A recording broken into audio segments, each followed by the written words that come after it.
Confirm and go live. Okay. All right. Sorry about that, guys. I had literally realized that my internet speeds are very, very slow. All right. So I'm very sorry about that. I'm actually going to be getting that fixed ASAP. So unfortunately, it may go down again. So I appreciate everybody's patience. I do apologize about that. Yes, I am back. I am so sorry, guys. Oh, it's so frustrating. It's so frustrating. It was not YouTube's fault.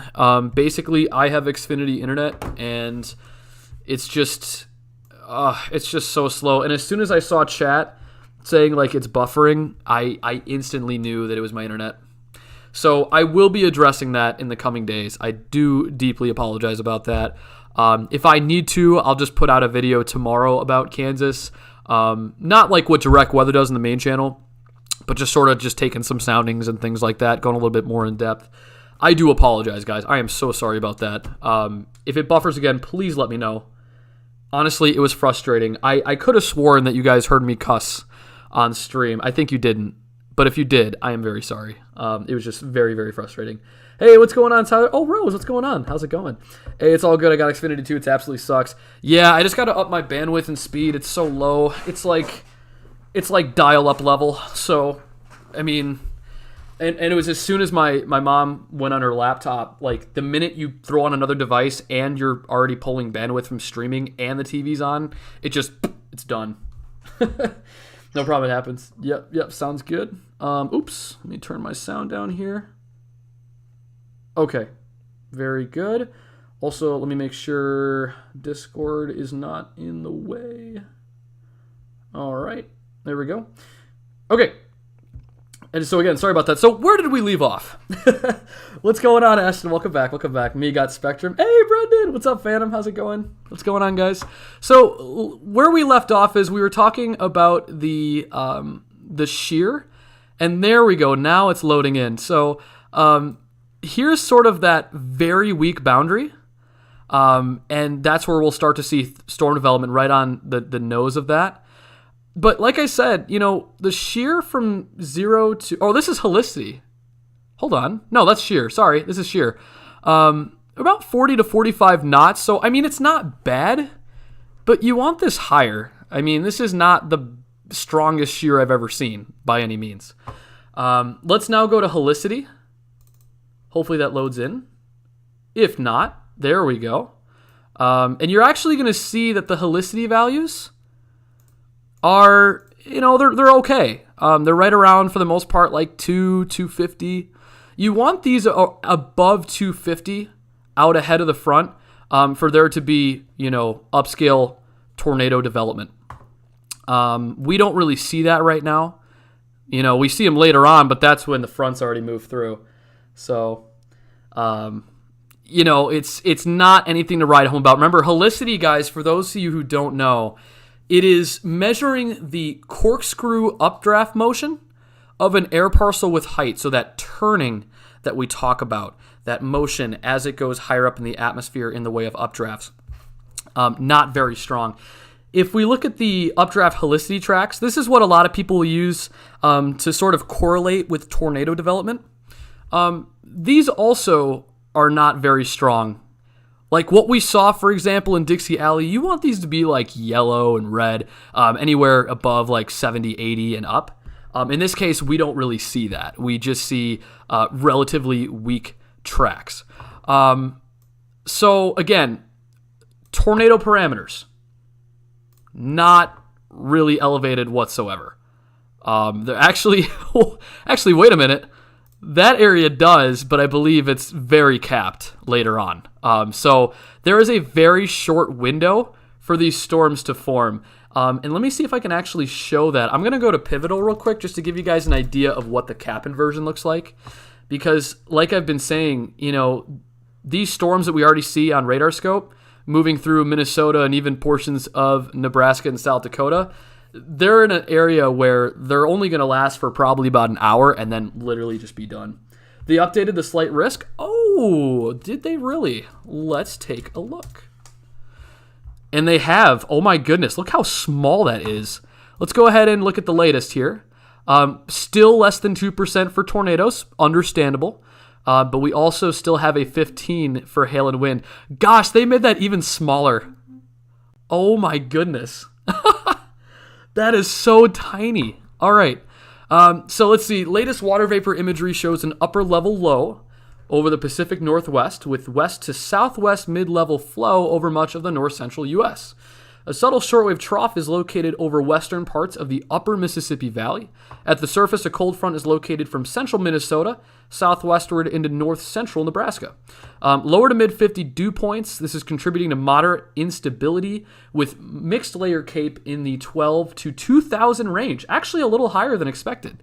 Estimated by the RAP, widely spaced thunderstorms are ongoing ahead of the front from northeast Nebraska into northern Wisconsin.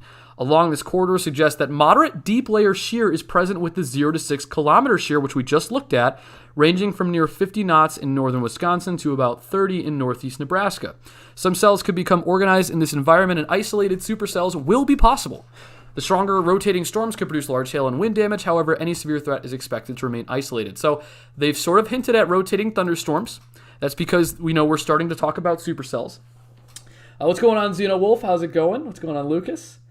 So small. I know it's a tiny little guy. I'm doing all right. I don't even live near any of these locations, but I just find it so interesting. Yeah, I like streaming the slight risks. Like, they're always wild cards, you know? So they've kind of hinted at the rotation. I'm going to get a better look at the shear, guys. I'm still getting used to weather bell, so, like, I may have slightly misinterpreted the tornadic parameters, so I will get a second opinion using Pivotal in just a moment. But let's go back to Radar Scope and get an update on some of these cells. We actually do have a new severe thunderstorm warning, actually a couple of them. You remember that cell, guys? Chat? We talked about that cell, and what do you know? It's now gone severe warned. And look at that. Look at that. So this is going to be a severe thunderstorm located near Dassel, 17 miles north of Hutchinson, moving northeast at 35. 60-mile-an-hour wind gusts and quarter-size hail. Radar indicated the DBZs on this puppy. We got about 50 to 62 DBZ near the core. That's not bad. That's not bad. We got to keep an eye on this. Take a look at rotation. Very, very, very weak at best right there. It's not that organized, but we'll keep an eye on that cell as it moves just to the north of Minneapolis. Let's go head on over to Sioux Falls over on the KFSD radar site. Let's take a look at these. We actually have a new severe thunderstorm warning just to the south of this main line. And we'll take a look here and see what's going on. Again, 60-mile-an-hour wind gusts, quarter-size hail. This is going to be near Trent, 12 miles west of Pipestone, moving east at 30 miles per hour. So it's going to be radar indicated at this time. Jasper, 750, Pipestone, and Pipestone National Monument around 805, and Trotsky around 810. So it looks like hail to 1 inch, wind 60 miles per hour. Let's take a look finally here at this last cell. Severe thunderstorm located near Freeman or 11 miles west of Parker, moving east at 30. Once again, 60-mile-an-hour wind gusts and quarter-size hail. Do you guys see a theme? That seems like a good drinking game for those here in chat that are of drinking age. How many times is Fancy Hippie going to say 60-mile-an-hour wind gusts and quarter-size hail tonight?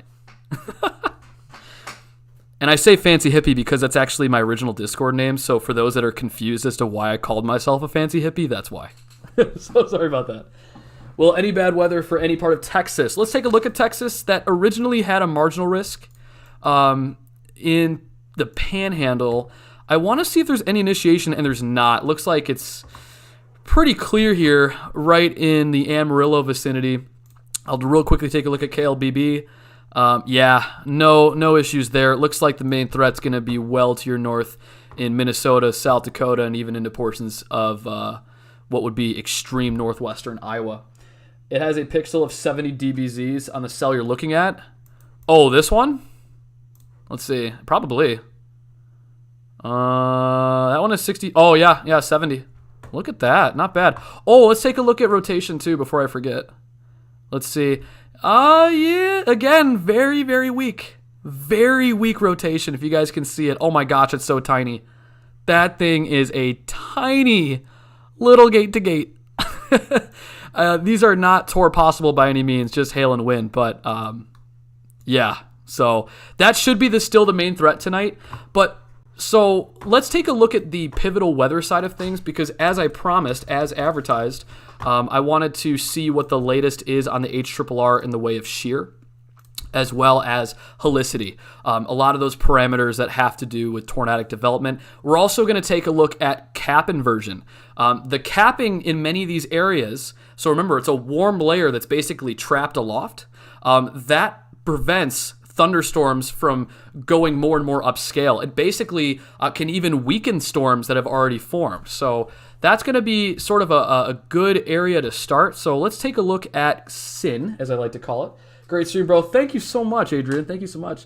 Hey, Brendan, pretty good. How about you? I'm doing good, my friend. We just described him as a fancy hippie. It's all making sense now, right? Reed Timmer tweeted, storms could fire in western Kansas. SBC Lincoln, are you talking about tonight or tomorrow for that? I'm curious. If anything, he's probably talking about tomorrow. But let's take a look. I'll look at reflectivity here. So this is 18Z. I want to actually get the latest. Let's go to 23Z. 0Z is still loading in as we speak. And I'm going to focus in on Minnesota for the sake of argument, because that's our area of concern tonight. So we do expect these are the cells that have already formed, and we actually expect these to grow a little bit more upscale briefly before then just turning into an absolute mess as they get, excuse me, into portions of western Wisconsin. This is an absolute cluster you-know-what, all right? And the reason why that is, chat, you ready? You ready? Here we go. We're going to show it. Let's start just, I'm not even going to look at the mixed layer. I'm going to look at the surface for a second, all right? We have a weak cap inversion right around where these storms are at the moment, all right? We had that cell just north of Minneapolis. Surface capping is right around -30 to -40. That's not that bad, all right? Storms can still continue to strengthen and can, develop and mature in these types of environment. The cap can break in this environment. This is not that weak, or not that strong, I should say. But watch what happens as you go farther into the evening. Oh, look at that, 224. You want to keep going, chat? Let's keep going. There's the front. There's that weak boundary. And then, my God, these storms just get capped to all hell.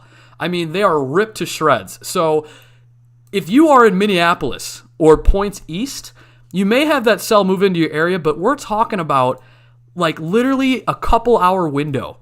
Because by the time it gets to, 9 o'clock or maybe even 10 o'clock in the evening, these storms are literally just going to just take a dump and call it a night. So, Radar Scope is greater than all other weather apps. Phantom, dude, you and I both agree, all right? I totally agree with you 100%. Now, I think the 95% of the weather community would probably, flame us for even saying that. But like I've been saying at the beginning of this stream, for me, it's just a preference. I like Radar Scope. It's simple, easy to use. It gives you just enough information to be able to understand what's going on. Let's take a look at some MPing reports here. Rain, pea-size hail. Pea-size hail. 4 points north of Minneapolis out of that cell. I want to check back with these momentarily. Yeah, this is kind of, this one right here. It's more of a linear fashion. I don't know if they're going to extend this warning out. Let's take a look at the velocities. And yeah, I mean, you know what? Yeah, not bad. They probably could extend it again. We'll see. Or they may cancel it and just do a special weather statement. I don't know about weather, but I watch live streams on weather. Hey, and that's where we learn, right?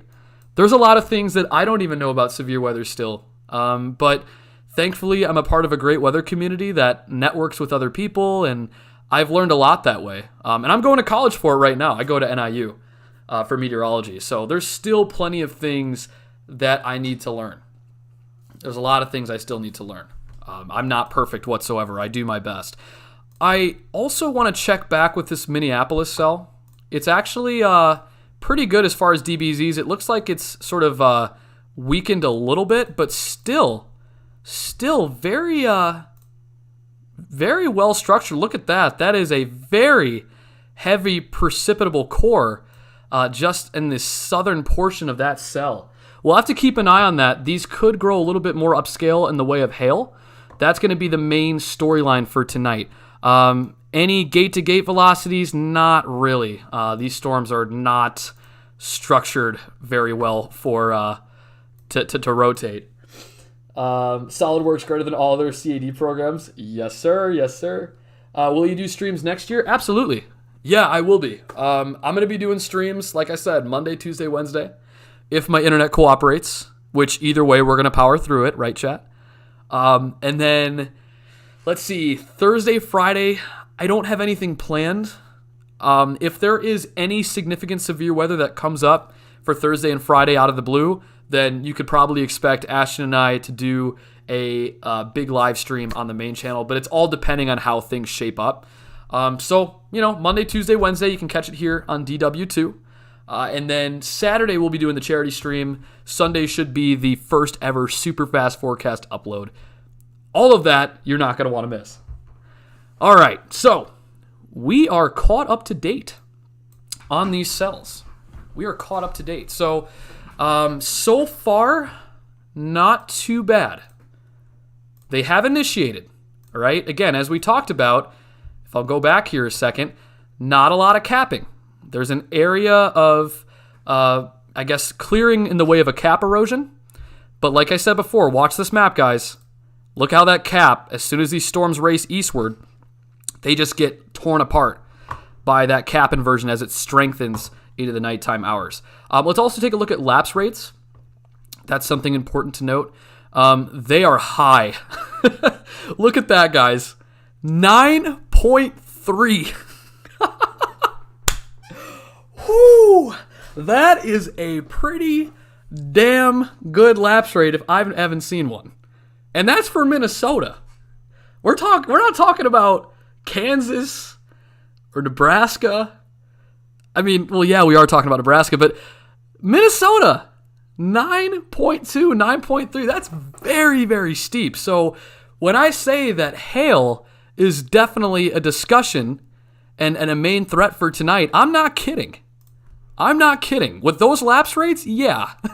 We could have hailstones above quarter size with some of these cells later on tonight. Hey, what's going on, Montgomery? Welcome to the stream. How's it going? Will it hit me? You're in East Central Kansas, so you should be fine for tonight. But for tomorrow, you kind of have a wild card. You might actually get in on some action with some of those isolated supercells that do eventually form. I want rain. So do I. I want rain. And as a matter of fact, I had rain last night, but I want it more. I want more than just rain. I want thunderstorms. I love thunderstorms. I really do. So Fancy, I noticed Wednesday's tornado threat could go all night according to the SPC on day 3. Let's talk about that. I'm actually going to go day by day. So let's start first with tonight. And what I want to do is let's take a quick sounding. I'm going to look at reflectivity first because I like reflectivity. Gosh, look at that. That's when the capping takes place. Look how we went from a cell, or at least what we have right now, which is a decently organized cell, to being eventually just ripped to shreds and being a multi-clustered, just absolute gobbledygook mess. This is a very short window. Even the HRRR agrees on the reflectivity. Let me get actually a sounding, like I said before. We'll take a quick supercell composite and cheat a little bit. We'll say, let's go right here and just get a general sense. I want hail. I do too, but the thing is, my car is parked in the driveway, and it's a Civic. That thing's going to get absolutely crapped on if it's big size hail coming my way. Yeah, I don't want that. And there's no room in my garage to park it, so no thank you. I'm good. Keep the hail by you. I don't want it, all right? I don't want it. Sioux Falls updated severe thunderstorm warning. Thank you so much, Lincoln. You're awesome, man. Thank you so much for keeping me up to speed. Let's go to Sioux Falls, South Dakota. It might be this one right here, if that's what you mean, or it's the one to the north. 8 o'clock, severe thunderstorm, 60 and quarter size hail. Oh, we actually now have a public report, 750 quarter size hail was reported 4 miles east of Freeman. So quarter size hail is still taking place with that cell. And then also this one, 60 mile an hour gusts, quarter size hail. And like they just said, mainly rural areas of South Dakota. Let's go back up here to our Chonky Boy cell in Minneapolis, or just to the north of Minneapolis on that radar site. Gosh, see, look at it. It's already turning into, what is it doing? Chat, what is this? What is it trying to do? Gosh, these storms are so deformed. They're like, help me. Help me. I want to be a real boy. It's just a mess. These storms are so messy. It's like it's basically it's an upside down supercell is what it's trying to do. This cell's like, I believe I can fly. No, you can't. I was just kidding. It'll miss me. Yeah, it should. It's trying to rotate, I guess. Yeah, really, it's not. I mean, look at these areas. Poopy. That is some poopy rotation, if you even call it rotation. This is very weak. There's not a lot in the way of gate to gate whatsoever.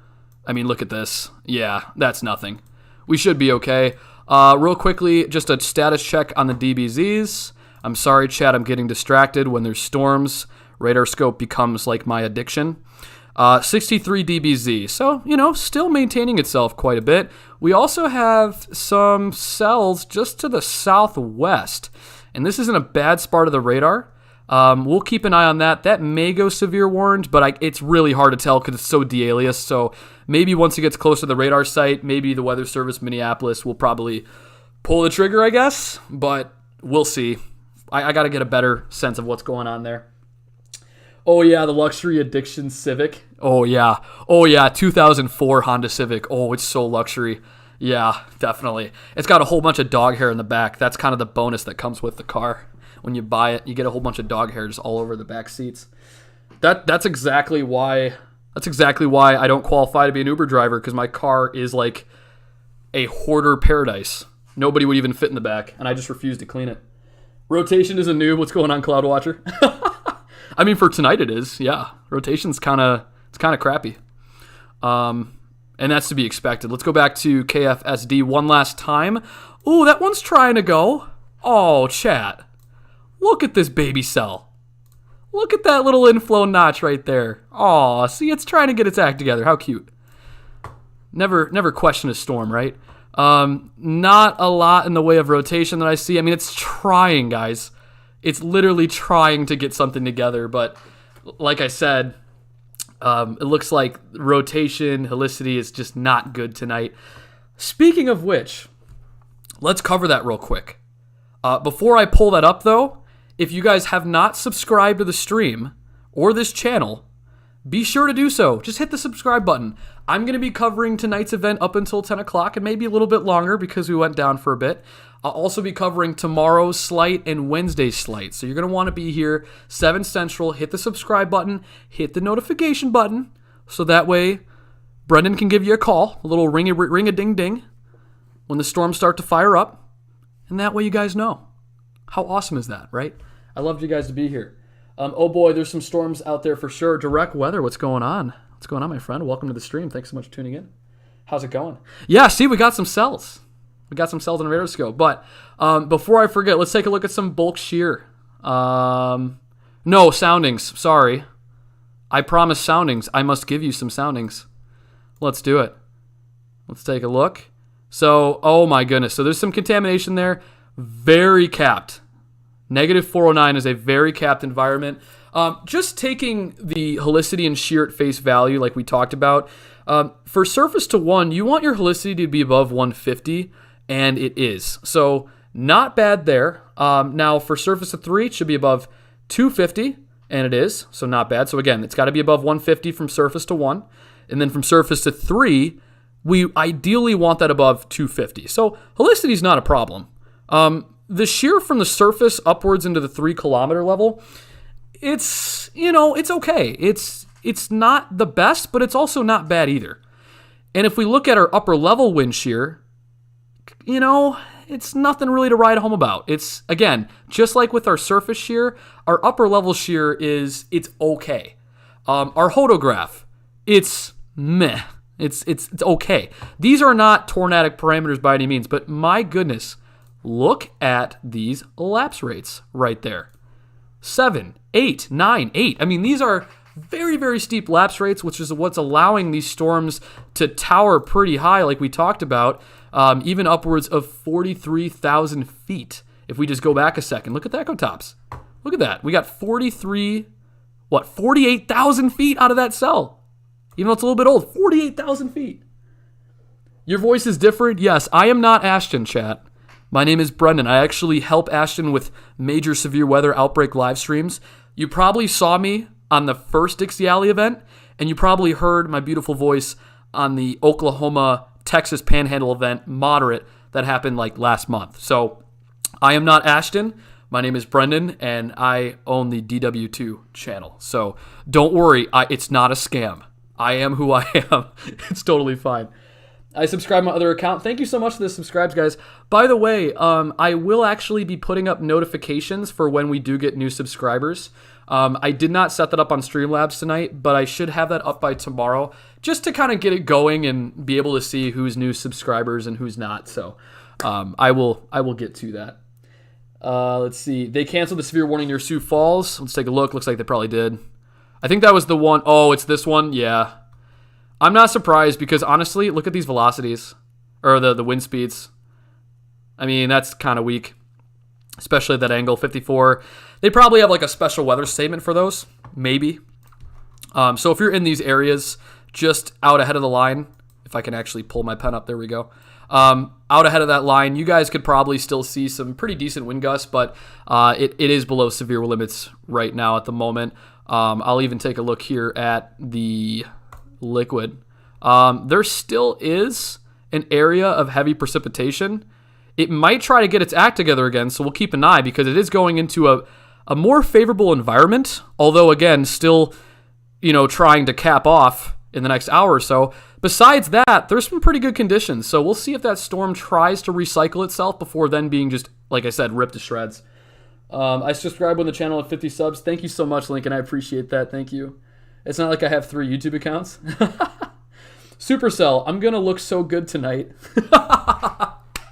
Yeah, right. Oh, my goodness. Let's just go back one last time, chat. I know I'm getting distracted, but let's just go back one more time. Look at that poor guy just totally got rolled. That cell just got rolled. F in chat for that cell. All it's got is quarter-size hail at this point. 8:09 p.m. Severe thunderstorm located near Maple Lake, near Buffalo, moving northeast at 40. Quarter-size hail, damage to vehicles is expected. So if you live near Buffalo, Monticello, Abbotsville, and St. Michael, this storm's going to be heading your way, and it looks to be like it is weakening. So it does say quarter-size hail. Not surprised. Rotation, next to none. So you could probably expect some heavy precipitation for those areas, but the good news is this storm right here is starting to weaken. This cell, on the other hand, might be trying to take some of that energy away from this one and put it over here. So we'll have to keep an eye and see if that goes severe warning momentarily. Monty has entered the chat. What's going on, Monty? Me, you're weak. I feel so bad. But the other cell, let's go back to the baby cell, shall we, guys, before we head back to the models. Oh, look at that, chat. Aww. Look at that little inflow notch. Look how cute that is. Oh, this poor little guy. He's just like the little engine that could. He's trying to get its act together. And he just can't. The conditions, man. The conditions are just like, they're so crappy in this area for shear and helicity. I mean, if that little bugger wanted to, go off, he would go up here. But down here, man, I mean, my goodness, just not the best, But at least he's trying, right? It's a little engine that could. Now watch, as soon as I say that, all right, chat, now as soon as I say that, watch this cell just go completely bonkers.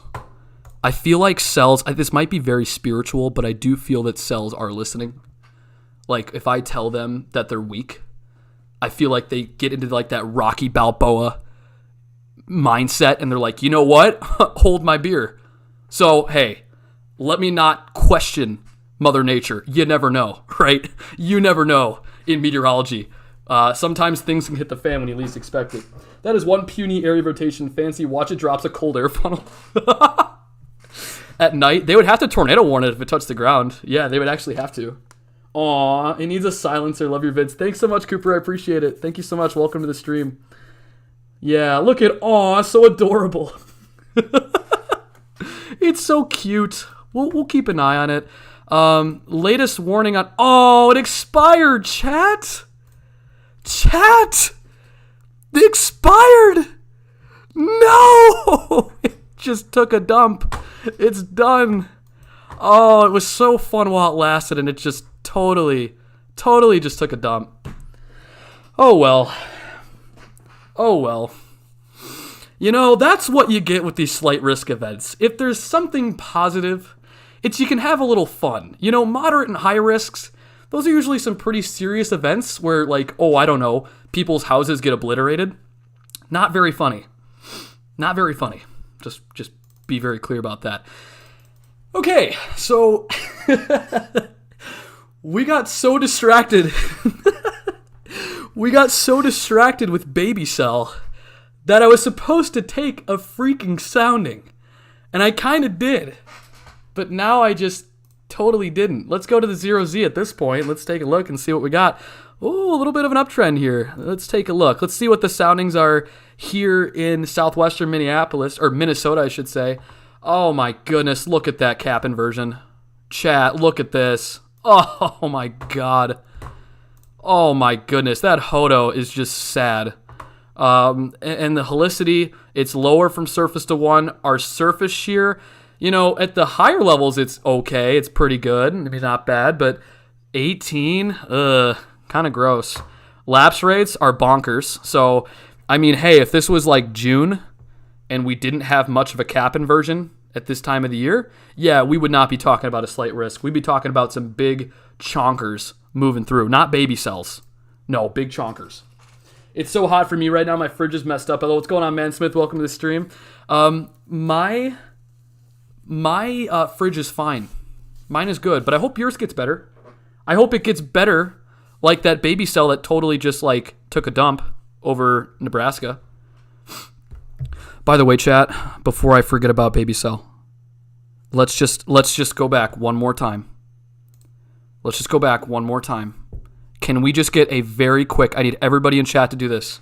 This is the only way that I can focus for the rest of the night on these cells. Okay, on all these thunderstorms. I need everybody to type F in the chat for baby cell.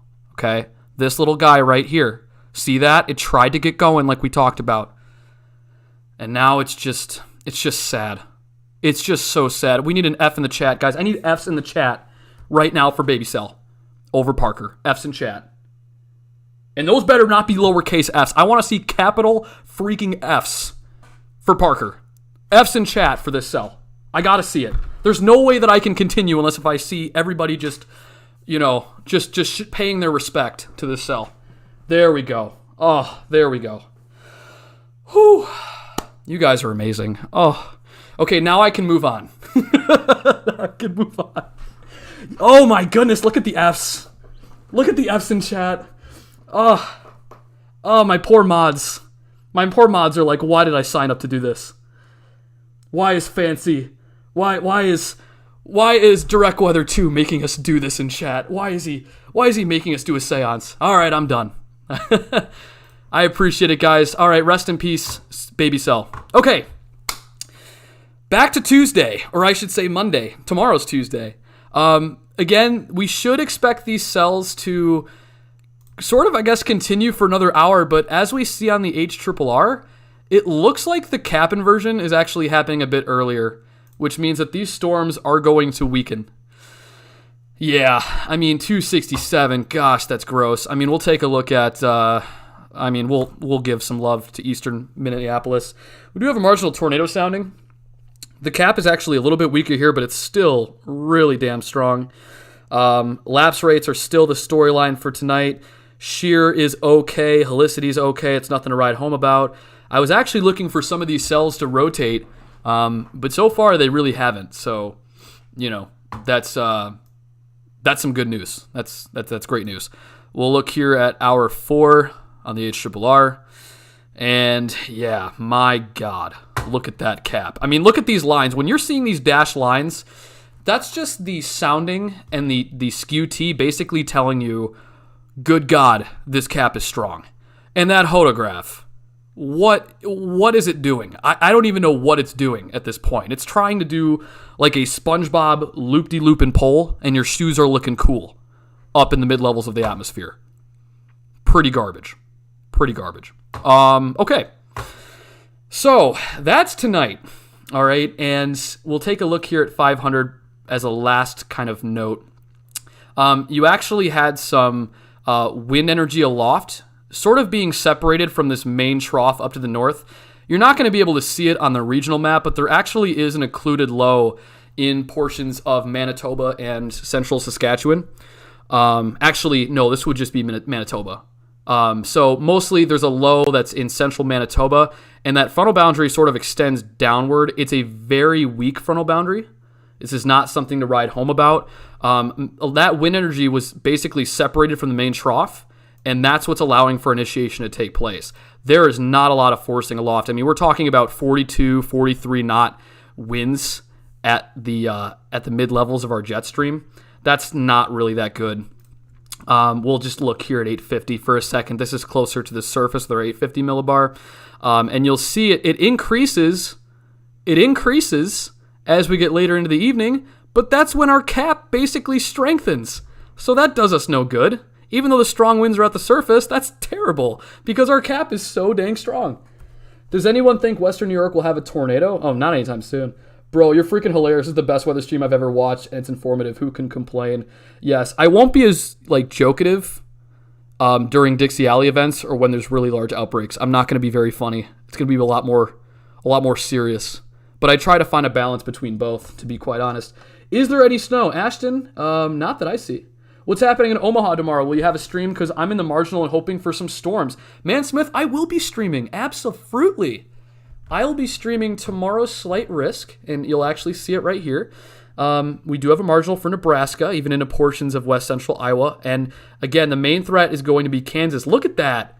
We actually have a tornado threat. What do you know? Not like tonight where we literally have a non-zero. It's like 2%. So we'll rock with it. Wind 15 and hail 15. We're going to talk about that in just a few seconds. We'll talk about Tuesday's threat for severe weather, especially into central Kansas. We'll do that in just 30 seconds. But first, let's get to some comments, okay? I don't want to forget you guys. You guys are still here. You're having a good time. Hold on, I'll be back. Braylon, sounds good, man. No problem. Look at Minneapolis, Storm. Okay, I'm done. The cell in near Minneapolis is trying too hard. Oh, it's going try hard? All right, let's see. Oh, it's severe warned. Is it still severe warned? Oh, it is. Yes, it is. Hold on. Not so fast. Yeah, it's trying to get its DBZs together. Look at that. Oh, it's trying to recycle. And you know what? Just as we talked about, guys, if there is an area that's, kind of less capping or the capping is weaker, not by much, but it would actually be right here. So those storms are, God, they are trying so hard. Jeez, it's still so capped, though. Oh, wait, hold on. $50 reported 1.25 inches. We got pea size. We got rain. Why do people report rain? We know it's raining. Come on now. So $50. All right, let's see if the warning does it. It's still reporting quarter size, and that was as of 8:10. This has 5 minutes left, so it probably will expire.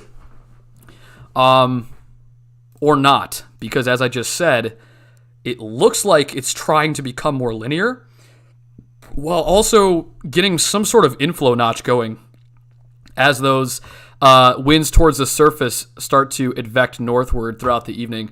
I don't think there's enough time for this thing to go tornado warned, and even on the reflectivity or the velocity, look at that. It's trying right there. You see that, chat? You see that really tiny area of what would be rotation? It's trying. It is trying, but we'll keep a close eye on that for those areas. Big storm northwest of Minneapolis moving out of the Warren area. Is it this one? Hold on. Just hold on, I'm coming home. Oh, this one? This one I've been keeping an eye on. This actually is kind of interesting. It's still, gosh, that radar hole is killing me. Unbelievable. Let's Correlation, no, I don't want that. Actually, hold on. Okay. Interesting. I'm not going to say anything, but interesting. Let's go back to reflectivity. Yeah, it's trying. It's just in a bad spot. We'll keep an eye on that. They may go severe warn, like I said. Love storms, and that one is heading towards me. Oh, Cooper, really? I'm crying for you? Why are we crying? Don't cry. Oh, because the fridge died. Oh. Well, I mean, in that case, cry. Yeah, that's terrible. I mean, I need my fridge. I have like 3 things of True Moo chocolate milk. And I run like 3 miles a day. So after I get done with my 3-mile run in the mornings, I literally drink the whole thing, like 1 whole gallon of True Moo chocolate milk. Now, is that bad for me? Probably. I mean, my arteries are probably clogging as we speak. But the good news is the running should sort of, offset that. Let's hope. Welcome to viewers and members. Yeah, welcome. 2.3-inch hail possible with storm near Olivia. What? No way. Oh, this one? What? Hold on. What? I'll wait for the warning. Can somebody in chat confirm that? Can somebody else, one of our mods, confirm that that's the case? Which one is it? Let's look at, hold on. Gosh, I love Radar Scope. I'm so addicted, guys. You guys are terrible. You guys are terrible. You're making me so addicted to Radar Scope. I can't even get off it. That one's starting to really kind of tower out a bit. This one's trying to recycle, like I said, and oh, hold on. What are you doing, KFSD? Oh, you're right on the radar site. Okay, never mind. But this one, yeah, it's starting to tower out a bit. This cell over here, if we go back over to the Minneapolis radar site, KMPX, we do have what would be cloud tops of like 43,000 feet. Not bad. I just biked 4 miles and I need my stuff. LOL. Yeah, you got to have your fix. Oh, yeah. Biking, too. Same thing. I see people bike like 20 miles. It's crazy. It's crazy. I can only run like 3. I used to be able to run like 14, but oh my gosh, I'm in such bad shape. I got to like get back into it. I'm trying to trade for marathons, but because of COVID, it really set me back. That's false. Yay, got excited. Yeah, haha, you can't get off Radar Scope. I can't. Now I'm off. Haha, joke's on you. I'm off now. Sorry, Fancy, I mini-modded. No, you're good. No worries. No worries. Is there going to be a tornado warning in effect? What's going on, Cecilia? Welcome to the stream. For those cells, not at the moment. Oh, we have a new one. There it is. There it is. If there's one downside about Radar Scope, it's the fact that it's delayed. I knew this was getting its act together. Let's take a look at the warning here. New severe thunderstorm warning. So this is going to be located over Albertville, or 11 miles east of Buffalo, moving northeast at 30. So it's going to be 60-mile-an-hour wind gusts and quarter-size hail. This is going to be near Otsego around 8:35, Ramsey and St. Francis at 8:45, Andover and Anoka around 8:50, Ham Lake around 9, and East Bethel around 9:15. So at this time, still 60-mile-an-hour gusts and quarter-size hail. I did have a report of half-dollar size hail over here. That's half-inch. We did have half-dollar according to this MPing report. We'll see if that verifies later on. But again, we'll have to keep an eye out on this particular cell as it's moving through the northern portions of the Minneapolis metro. And I want to see, is this also still going? That has expired. Okay. Also, another thing to keep in mind, there is a cell still behind that, and it's trying to really get its act together. We barely see an inflow notch, but we'll have to really keep a close eye on this cell. Like I said, this one's towering to about 44,000 feet. So if you're in areas like Litchfield, I can't even pronounce that, Cocato, and even Hutchinson and points north, keep an eye on this cell. We're going to watch that carefully. Let's see if anything comes of that. It's going to get into a relatively decent environment. So let's see if that tries to sort of steal some energy from the trailing cells from this line and maybe start to, I don't want to say rotate, but maybe get an inflow notch. We'll see. You guys are all laughing. I'm watching that cell. Yeah, keep a close eye on that. Hey, mods, keep a close eye on that. I'm going to head back to the models here because I don't want to forget talking about Tuesday. Because Tuesday also could be a wild card day. More so in the way of tornadoes, actually, and supercell development. Not like, I'm not talking 50 to 60 tornado reports. Let's be very clear. This would be a very isolated event. So let's talk about that. I am going to finally break away from radar scope. You ready? 1, 2, 3. Boop. There we go. And let's hop on over to the model. So first things first, I'm going to take a look at the HRRR. I'm going to go all the way back to 18Z so that way we can see what is the game plan for Kansas. Now, contrary to tonight, as we've already talked about, the helicity and shear in Minnesota is not awful, but it's also not good either. It's okay. So we got to keep an eye still because some of those storms could rotate. In comparison, though, Kansas actually looks a bit interesting. So let's go to the 500. I'm actually going to zoom out a bit more. Let's get a national view of what's going on. All of this in Kansas, as Ashton talked about on the main channel, is a lot has to do with this low that's going to move out of northwestern portions of the United States and start to dig just a little bit southeast. And you start to see it kind of park itself over Colorado. And then eventually, right here, you see it start to deepen a bit. Now, I did see on previous models that the low could actually go as low as like 993. We'll see if that's still the case. I'll actually head back over to Weather Bell to see if that's accurate. But there is a much more organized trough. So that's definitely present, right? We definitely see that trough in a... God, that pencil sucks. That trough is a lot more organized right over Kansas and Oklahoma. So let's just take a look to start. I want to just take a sounding, all right? I know people narc on me for using Supercell Composite and Radar Scope, but I just love them both.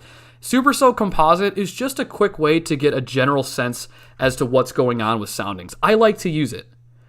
I think it's fine. Now, should we deeply depend on Supercell Composite? No, you really shouldn't. You should be able to, also understand what's going on besides just the general composite that it, spits out. So we're heading on into Tuesday. This is at 12Z, so this is earlier in the morning. As we get closer to the evening, look at that composite. Notice how it spikes up. Now, let's take a look here. Look at the main storyline once again. Right here. I need a different freaking color. Dang it. Let's go to red. Come on, red. Pull through. I need my chat to see what's going on. Let's see. Let's go to red. All right. You guys see it, though. I shouldn't have to circle it. You know what? Screw the pen. All right. There's a good cap, right? We got negative 267 at the surface. So just like tonight, once again, there's a cap inversion. All right? Also, just like tonight, decent lapse rates. Hey, look. It's like they're twins. But here's the difference. Look at that shear and helicity. The shear is a little bit better. The helicity, remember that corkscrew updraft motion with height. The strength, you want that above 150. We're well above that. Well above 250 for surface to 3. Hodograph, nice sweeping vector right there. That indicates some strong rotational off. Pretty good. BRN. For those of you who don't know what BRN is, that actually stands for the bulk Richardson number. And the simplest way to describe that is it's basically taking your thermodynamics, which is our CAPE and everything that comes with that, and dividing it by our kinematics, which is our shear and helicity. And it basically comes up with a number in the way of meters squared per second squared. You want this close to like 95 or 90, and it definitely is. It's at 96. So what that means is that everything that has to do with our kinematics and our thermodynamics, they're very much in sync. They're in harmony, for lack of better terms. So that's something to keep an eye on. I have to at least in the morning, so there's going to be another tornado hitting here today. This would be for Tuesday, and that's questionable because there is capping in place. Let's go back a little bit earlier here, chat. Let's get a quick sounding for earlier in the day. So better, right? Now the helicity suffers because of it. See how the cap's lower. Our helicity is lower, and this would be below the limits that we want. Shear is lower. Mid-level's not bad. Lapse rates are good. The dew points are low. We got like below 60. You want these around like 60 or above, like if anything. So we want those a bit higher. Now, the critical angle, this is not bad. The rest of it's kind of, it's okay, but our initial vector, that's good. 106, not bad. Not bad. So we wanted as close to 90 as possible, so we can roll with that. Again, lapse rate's the storyline. PW, precipitable water. Well, of course, because our dew points are low, that means that our air is not as saturated. So it's going to be around 0.82. Now, for just some comparison, Dixie Alley, it was like 1.6, 1.7 because they're literally parked right on the Gulf. Tomorrow will be like Taco Tuesday. You want some? It is Taco Tuesday tomorrow. Happy early Taco Tuesday. Bye. See you later, best pro gamer. See you later. Thanks for stopping by. How you doing, Tony? Tony's doing good. He's doing good. I can't wait to see a tornado form. It might be an EF2 or maybe an EF4 mile long. For Kansas, I mean, gosh, guys, it's just so capped. And based on what I'm seeing with the STP values, I don't anticipate that. And honestly, the HRRR, it kind of looks worse. Let me go down here to even Oklahoma. It looks worse than what I've seen. Yeah, gosh. I mean, I'm going to tell you guys something. These values right here, you see how maximized our helicity and shear is? If we didn't have a cap inversion, you can ask anybody in the weather community. I don't care who it is. You can ask anybody in the weather community and say, hey, if there wasn't a cap inversion at all levels of the atmosphere, would we have ourselves an outbreak? 99% of them would say absolutely. No question about it. I mean, the shear is elevated. Our helicity is off the charts. That's very Dixie Alley, like last week vibes. And our lapse rates are just bonkers. So the only thing, though, the critical angle is sort of off the charts. You don't want that. If it's not showing a critical angle, then it might be a little sus. Slinky's a little sus as well. But guys, if this was like in May, just like what Reed Timmer has said, we would be talking about a much different situation. The SPC would be getting flamed for putting out a slight because it would not be a slight. It would probably either be a SIG enhanced or even a moderate at best. Is cap when the red line goes over the dotted line? That is correct. Yes, Arav. So let's go back a second. That you're exactly correct. So as soon as your temperature goes above that dotted line, that's where our cap inversion is. Right here. This is the area that it's capped. And you see that because, look, we have a mixed layer of negative 138. We also have negative 285. So, yes, there is a cap inversion. And that's how we point that out. And I got to be honest, I actually saw somebody really describe that very well the other day on YouTube. Did a really good job at actually describing how to spot capping on a SKU-T. And that's 100% correct. Am I going to get anything here at Atlanta or at all in the future cloud? Not at the moment. I mean, if you're going to get thunderstorms, it's going to be later on in the week as that front pushes through. And we'll talk about Arkansas in a second. So this is the HRRR. Let's also go to the NAM just for poops and giggles. Let's see here. So this is the 18Z run. And as we get closer into Tuesday, you see that these values in terms of supercell composite are relatively elevated. Now, just because, and again, it goes back to my point, just because the supercell composite is elevated, it does not mean that it's the best setup. Here's an example. You ready, chat? Here we go. We got 20, but look it's incredibly capped. The shear and helicity is what's probably spiking the supercell composite along with the CAPE and even our lifted index. By the way, lifted index at negative 10, that's basically signifying that the air is very unstable. What lifted index does is it takes an air parcel temperature and contrasts it with the environment around it. And the bigger the differential between the two, the more unstable our environment is. That's all that is. So, for example, like in Dixie Alley that I keep referring to, we saw these numbers at like these, like negative 10 and up. What are you thinking for Southwest Missouri?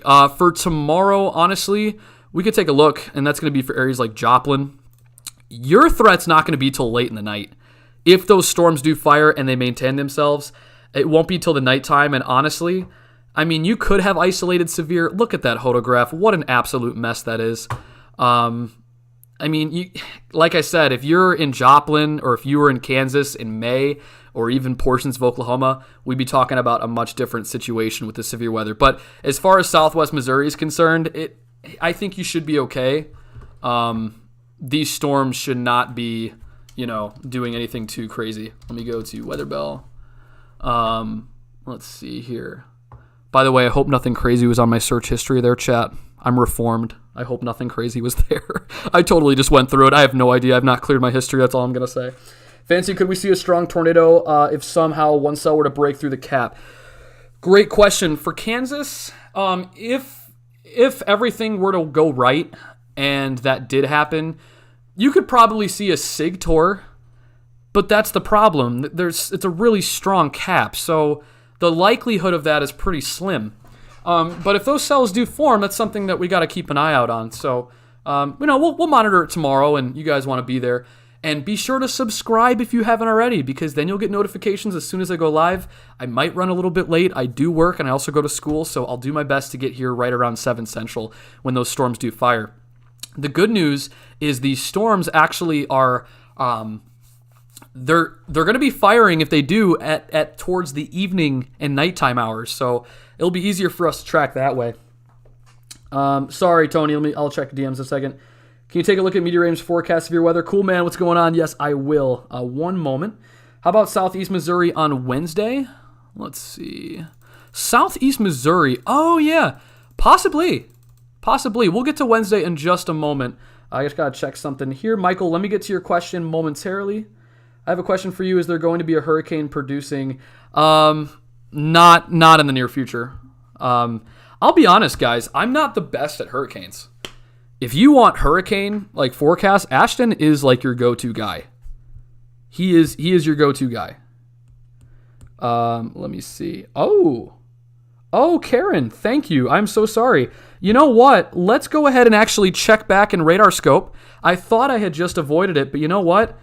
I do want to go back and check that cell. Let's see here. Okay, let's take a look at this first. So this is still severe thunderstorm warned, 60 mile an hour, quarter size hail. We've talked about that. But let's go back to this cell. This cell's been trying to get its act together. It hasn't been severe warned yet. And as we see, yeah, it's trying. If there's any rotation, it would be right in that area. But again, not the best for really organized rotational development. If we take a look here at the cloud tops in this one, let's see here. We'll look at liquid first. It's not bad. It hasn't been warned yet. We'll go back to velocities, and it might be because of the fact that the winds are not that strong. We don't have a widespread wind like we do with this cell, at least beforehand. So not a lot of rotation here. It actually tried. You guys see that? It actually tried to do something on that initial inflow notch. Look right there. Right there. If I can zoom in. That's what Tony was pointing to just a couple frames ago. It tried, but now it's just sort of diminished, and it's trying to get an inflow together again. We'll keep an eye on that cell. Maybe this is a violent severe warning. Yeah, it hasn't been warned yet. According to the div, the integrated liquid, it doesn't look like there's really monster hail out of this thing. Let me go to cloud tops before I forget. Hey, it's still 46,000 feet and climbing. So if you're anybody that's on a Southwest flight that's going right towards Minneapolis, let's hope your pilot's not flying into that, because if you like turbulence or if you really hate it, you're not going to want to fly in this. You're going to have a really bad time. All right. So probably not a good idea. Well, maybe the wind can be a 60 mile an hour wind and maybe quarter size hail. Probably. We'll keep an eye on it. Again, we do expect these storms to weaken throughout the night. This is not going to be a long-term evening event. So keep that in mind. But we will, of course, continue to watch it and monitor the conditions. I am going to move on to Wednesday, all right, because I do want to briefly talk about that. But I also want to wrap up our conversation about the Tuesday slight risk that's going to be impacting what would be central Kansas. So if I take a look here, let's start with pressure. So here's our two lows. There actually is a low up here, believe it or not. It's very occluded and very weak. But there also is another low, and that's going to weaken as it moves through tonight. There is our second low pressure. Now, this would actually be in the morning on Tuesday. You see how that thing bombs out to 990 and then just becomes a 992? That's a pretty unstable air mass. So the pressure just outside of that low might be sufficient to potentially break the cap. It's still very unlikely, but the lapse rates are there and the pressure is there. We also do have a dry line, which we'll see momentarily. So that's later on in the day, 992. The areas outlined would be central Kansas. So now let's head on over to our reflectivity. If I can do this correctly. All right, there we go. So this is going to be, again, looks like here 18Z Tuesday. So we're still into the early to mid-afternoon hours for portions of central Kansas and even the rest of the central United States. If we actually go a little bit more into the future, look at that. Right there, we have some cell development, and the HRRR actually wants a cap to break right near the low, or what we call the triple point. The triple point is where we have an occluded front, a cold front, and a warm front. And then we also have a dry line trailing to the back of it. So if we actually look at our temperature, specifically even our dew points at 2 meters, you're actually going to see that. Here's the low. Let's actually zoom in a little bit more.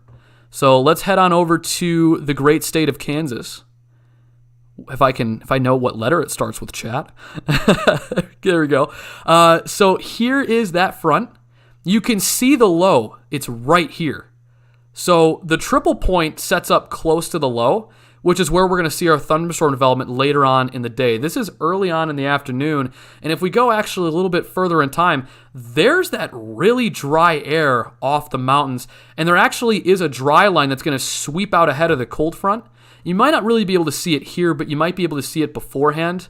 It's actually like right here, and it stretches all the way down to Oklahoma. That's going to sweep through behind the cold front, and look at that. That thing just powers right through. So if there's going to be any thunderstorm development, the most instability in a triple point, which is what I had to confirm, did a little research myself, the most instability is going to be near that low as it mitigates more eastward throughout the day. And we can expect those storms to potentially erupt in that area. So let's take one last look at reflectivity for tomorrow. Again, this is Tuesday, right? We do have some thunderstorms that develop to the north, right here in Nebraska. By the way, I think the SPC doesn't have an outlook for Nebraska, do they? I think it's like a marginal. Yeah, I mean, it's just the HRRR, so we'll see if maybe they give some love to Nebraska for a slight, because if anything, there might even be some initiation right around south central Nebraska. Yeah, I like it. Facepalm. Maybe we're going to see some cold temperatures. Brennan, am I annoying? No, Braylon, of course not. No, you're totally fine. I'm sorry about that. No, you're totally good. Nice. So there are some young ones into weather. Yes, there is. I'm 23. I'm not the youngest of the bunch. God, I'm trying to think like in the weather community. I know Nate Schneider, his YouTube, small little shout out there. He's like, I think 19. I'm 23. Ashton's 21. David's like 25. I'll have to ask David again. I talked to him the other day. I think he's 25. Ryan Hall, I don't know how old he is. I don't know. I don't want to judge. I don't want to like say he's like 28 because I feel like that would be offending him.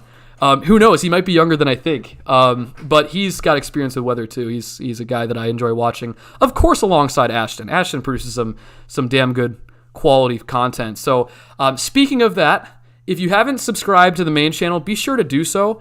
The link will be posted in the chat by one of our mods. It also should be on the channel description. So if you're new to my channel and haven't seen the main channel yet, where Ashton does his daily uploads, be sure to head on over there. He's actually going to be able to update you guys on the latest for tomorrow's slight risk early in the morning. That guy gets up at like 4 a.m. All right, chat. So he's an early bird. Gotta head out, everyone. Sorry. No worries, man. Smith, thank you so much for stopping by. I can't wait for some storms to move through lower Michigan. Yeah, as a matter of fact, James, I actually have friends that live in lower Michigan. And see, I'm over here in northern Illinois, right? And they give me so much crap all the time because they're like, dude, we get nothing. Like you guys over here in central Illinois, whenever you get severe weather, we always get the good stuff over here. But, you know, us in Michigan, we miss out. And I'm like, yeah, you know, you can probably thank Lake Michigan for that. And Tony, thank you so much. we do have a Discord. We have a Discord channel. So it is called Direct Weather. It is also should be linked in the description. Tony did post that in the chat box. That is where you can find all of us hanging out, having a good time. We do talk about weather. We tend to talk about other things too. One of the things that I like to use is what's called the food channel. I think I posted in there a picture of a Pop-Tart with grilled cheese. I'm not going to show it on stream because it's going to gross some people out. So let's not do that. But join the Discord, subscribe to the stream, and also, once we get our donation button up, feel free to donate because, again, 100% of donations are going to go to charity. I will pick the charity that it goes to, and you guys can suggest that too.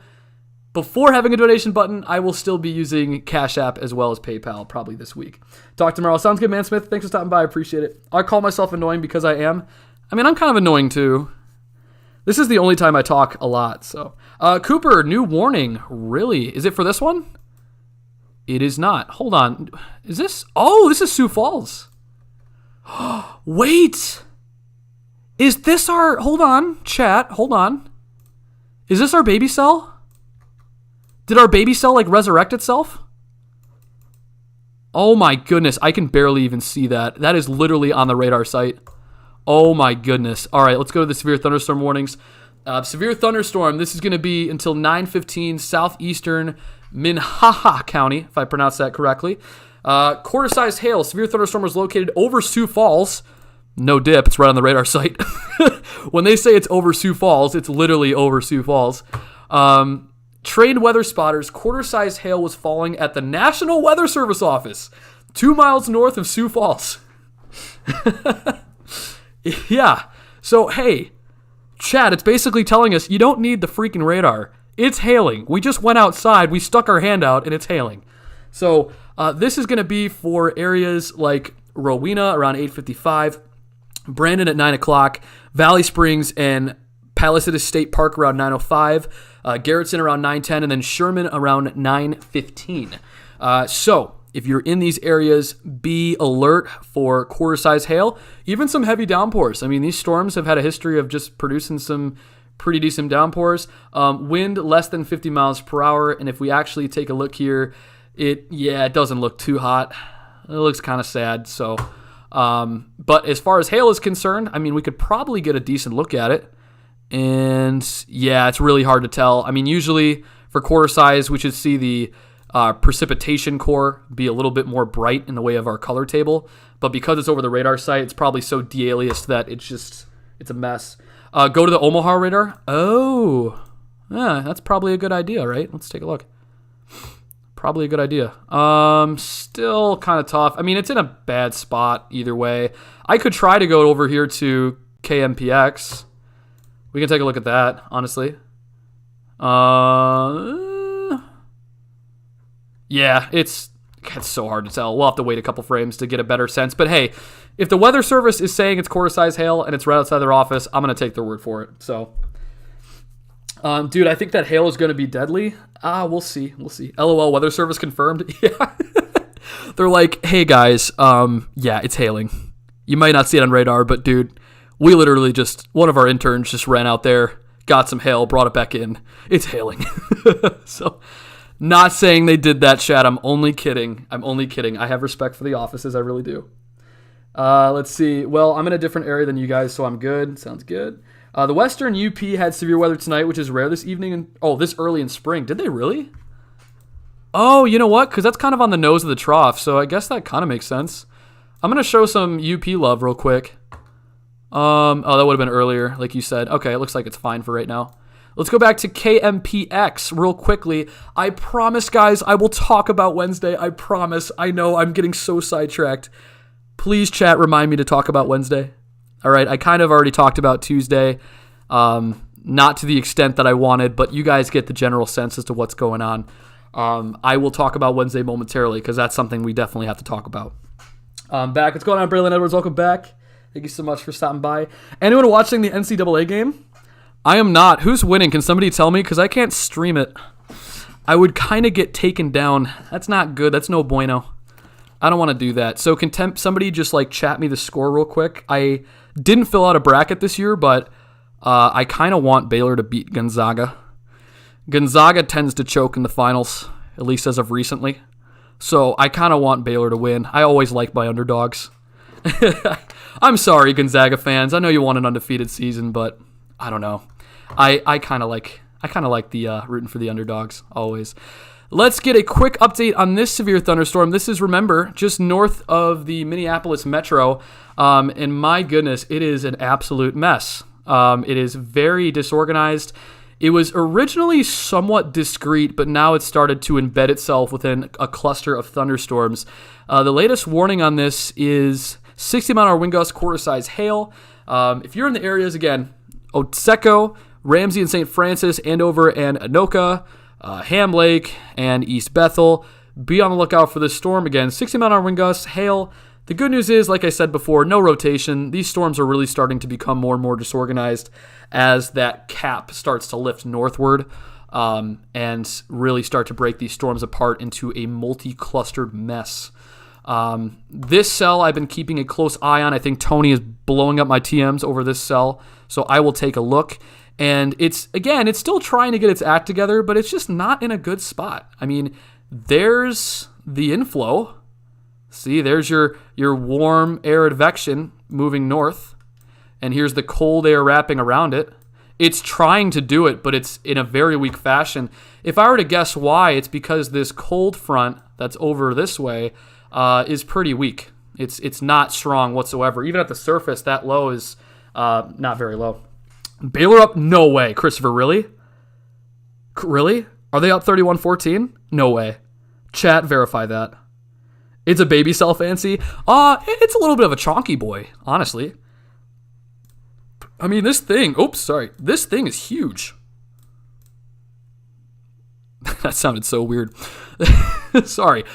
Oh, I hope there were no parents in the room. This thing is huge, though. I mean, look at this storm. And again, it's trying to get an inflow notch, but it's having a tough time, and I think it's just because of the cold air wrapping on the backside of it. It's just not good whatsoever. Okay. All right, let's get back to Wednesday. All right, let's get back to Wednesday. We might get a tornado warning. We'll see. We'll see. Look, if we get a tornado warning tonight, let me know. Let me know. And if it's at like 2 a.m., don't wake me up. That includes you, Tony. I know you have my number. Don't wake me up. I'm sleeping. By the way, before I start Wednesday, let's go back to Weather Bell a second. I just got a question for you guys before I continue on. Does anybody here live in Northern Illinois? Like, does anybody live in Northern Illinois from the stream? For some reason, it doesn't matter, like, if it's Ashton streams or anybody else, I feel like a bulk of the people are from the Midwest. Like Michigan, especially Illinois. Where are you guys all from? Let me know down in the chat below. And I need to bring that up because I have a question for you guys about last night. Something very bizarre happened last night in our weather, and I need to know if I'm either crazy or if you guys experienced it too. Let me go see. Stop thinking dirty on stream, Lamau. Hey, I'm reformed. I'm good. I never think those things, Adrian. What are you talking about? Oh, I'm family friendly. If you have kids, you can trust me, right? I actually used to babysit before, but yeah, I wasn't a good babysitter. I kind of sucked. I was like the Adam Sandler of babysitters. I'm a freshman meat major learning lots from NYC. Okay, oh, very cool, Sophia. Awesome, very cool. I'm in my junior year. I'm about 110 miles from Chicago. Okay, Mississippi, Connecticut, Kentucky. I live in Maryland, Pennsylvania, Kansas City. Okay, no Illinois? Oh, fine. Okay, so chat, here's what happened. And unfortunately, if I go to my weather.gov/Chicago office, they don't have anything about it. So, here's what I think happened. By the way, 80 degrees in Chicago tomorrow. Woo-hoo-hoo. That's nice for April. I'm not going to complain. It's going to be a good run tomorrow morning. Can't wait. So anyway, here's what happened. All right, there's a stationary boundary. You see this right here on the surface map? We had a convergent boundary that was like down south here. It's now moved a little bit more north. And last night at like 3 o'clock in the morning, I kid you not, I thought there was a downdraft because all of a sudden the wind started to accelerate to, I would probably say 40 to 50 miles per hour. So, I mean, if it was a downburst, it wasn't like severe. And the reason how I know that is because it woke me up at 3 o'clock, and the first thing that I did, chat, what do you think I did? I went on radar scope. That's the first thing I do. I love me some radar scope. So I went on radar scope. I pulled up the reflectivity. And if you want to know what it looked like, it looked like, it was like this right here. Except it was bigger. It was a big, chonky little cluster of showers right over northern Illinois. And so I was like, okay, well, it's not severe. And, I mean, it's very disorganized by all means. And it's a convergent boundary. So what could it be? Well, I think it could have either been one or two things. A, it could have been just the winds. Hey, I was half asleep, so who knows? Or it could have been a downdraft. A weak downdraft, because it got so windy all of a sudden. And that's usually symptoms or signs of a downdraft. So I don't know. Look at NWS. Dude, literally Weather Service Chicago says nothing about it. I kid you not. It's like it never happened. I don't know if it was a dream, like I was in the movie Twister, but literally my mom heard it too. She's like, Brendan, I was going to wake you up. And I was like, really? I was going to wake you up. I was like, did you heard that too? And she was like, yeah, I thought there was going to be a tornado warning. I said, trust me, if that was tornado warned, that would have woke our butts up. And I would have known right away. I got my radar scope on speed dial. So I said it couldn't have been that. But even my mom was awakened to it. She's like, what the hell was that? I'm like, I don't know. You tell me. It might look like a supercell or maybe a tornado watch. What do you think of the derecho that blew over Iowa? James, that August 10th event was so crazy. I'm actually going to talk about that towards the end of the stream. Guys, I'm literally going to get like punched in the face if I don't talk about Wednesday. I got a lot of restless people in this chat. We got an angry mob in chat that are about to literally like rip me out of my seat in my little office here and say, talk about Wednesday and like take me hostage. So let me talk about Wednesday. And then at the end of the stream, if things kind of remain crappy the way they are, we'll talk about that. All right. We'll talk about August 10th and my thoughts. But first, let's talk about freaking Wednesday. All right. So I'm going to pull up Pivotal because I like it a little bit more than Weather Bell. I watched that movie and it was terrifying. Oh, I know. Actually, you know what else is terrifying? Actually, I don't think Twister is that scary. I find Final Destination to be a lot more disturbing, although somewhat funny. That's really sadistic of me. That's really disturbing that I just said that, but honestly it is. It's like so scary that it's funny. Anywho, you guys liking the stream? I know you are. We have talked about some interesting things tonight, guys. This has been a very awesome Slight Risk live stream, don't you think? I can tell because there's 59 of you in here. You guys are having such a great time, and I appreciate you being here. Please talk about Wednesday. I know. Oh my goodness. You guys are angry. A little sirens blast at 3 a.m. Fancy like Dallas hacked. If those sirens went off last night, honestly, like I would literally crap my pants because it was that windy. I'm not trying to exaggerate. I'm not trying to be like it sounded like a freight train. It definitely didn't, but it got pretty windy very quickly.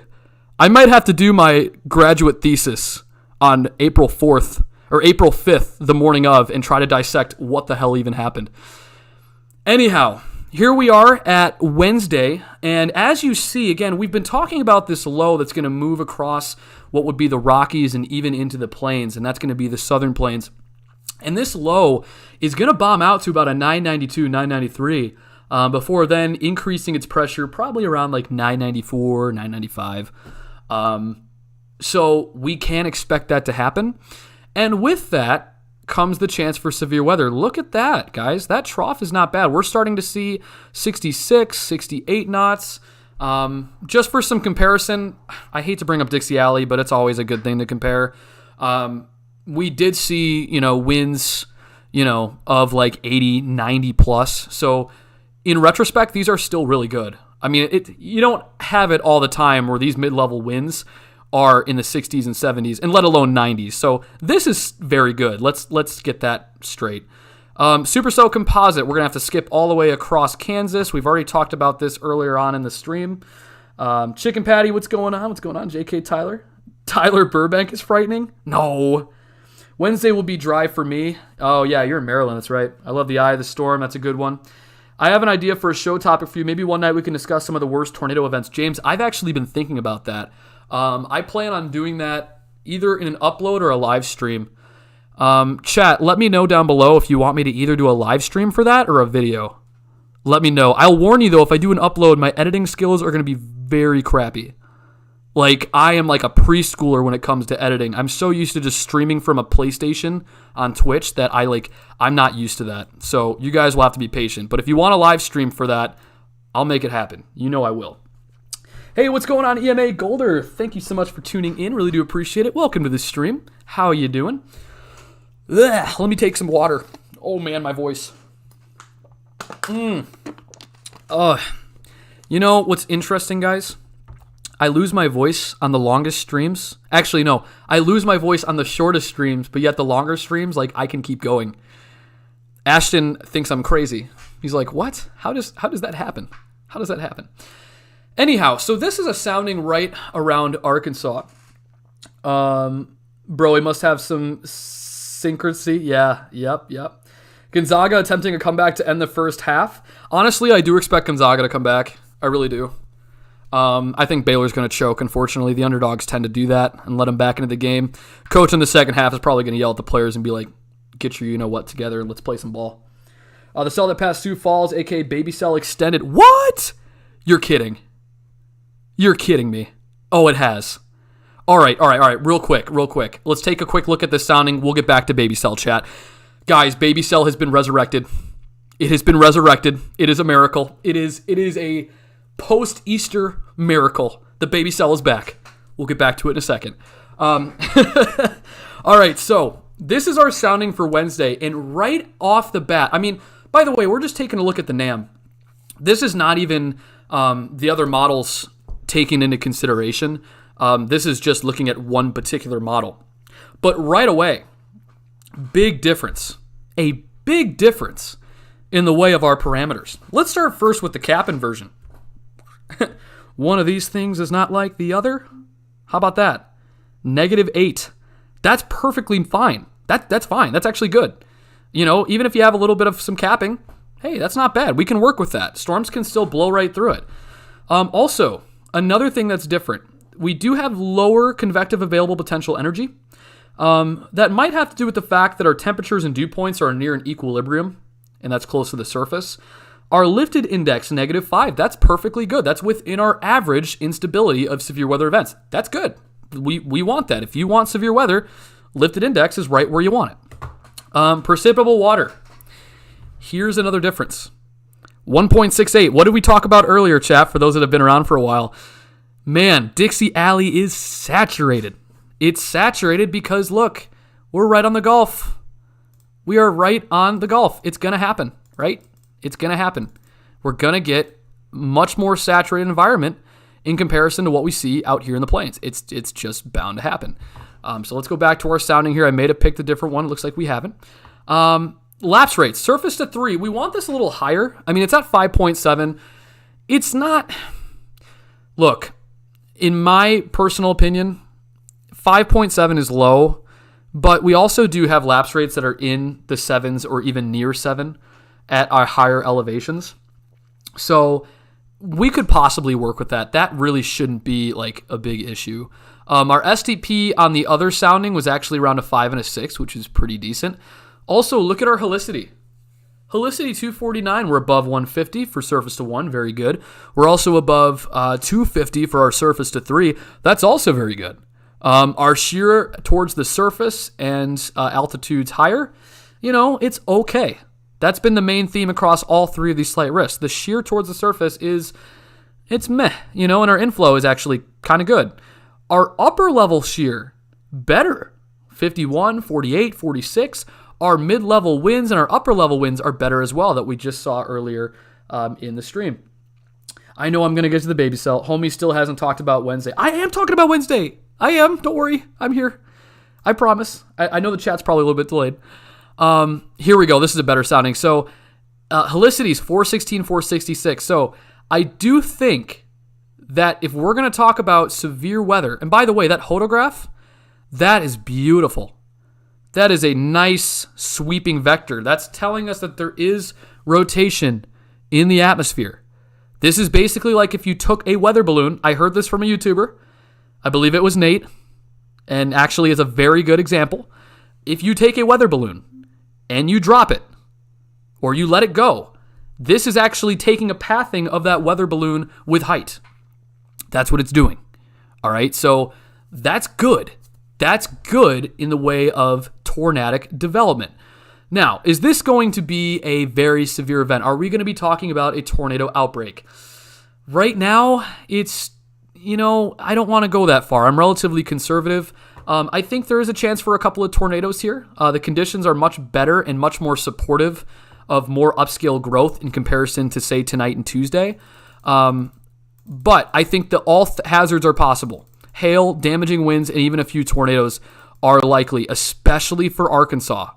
For Arkansas, even into portions of the Mississippi Valley region, like areas extreme southeastern Missouri, southwestern Kentucky, and even into, again, the greater portion of east central Arkansas. Voice crack. What kind of severe weather could happen in Minnesota tonight? Just hail and damaging winds that we've seen so far, but I got to get to Baby Cell. You guys are going nuts over this thing.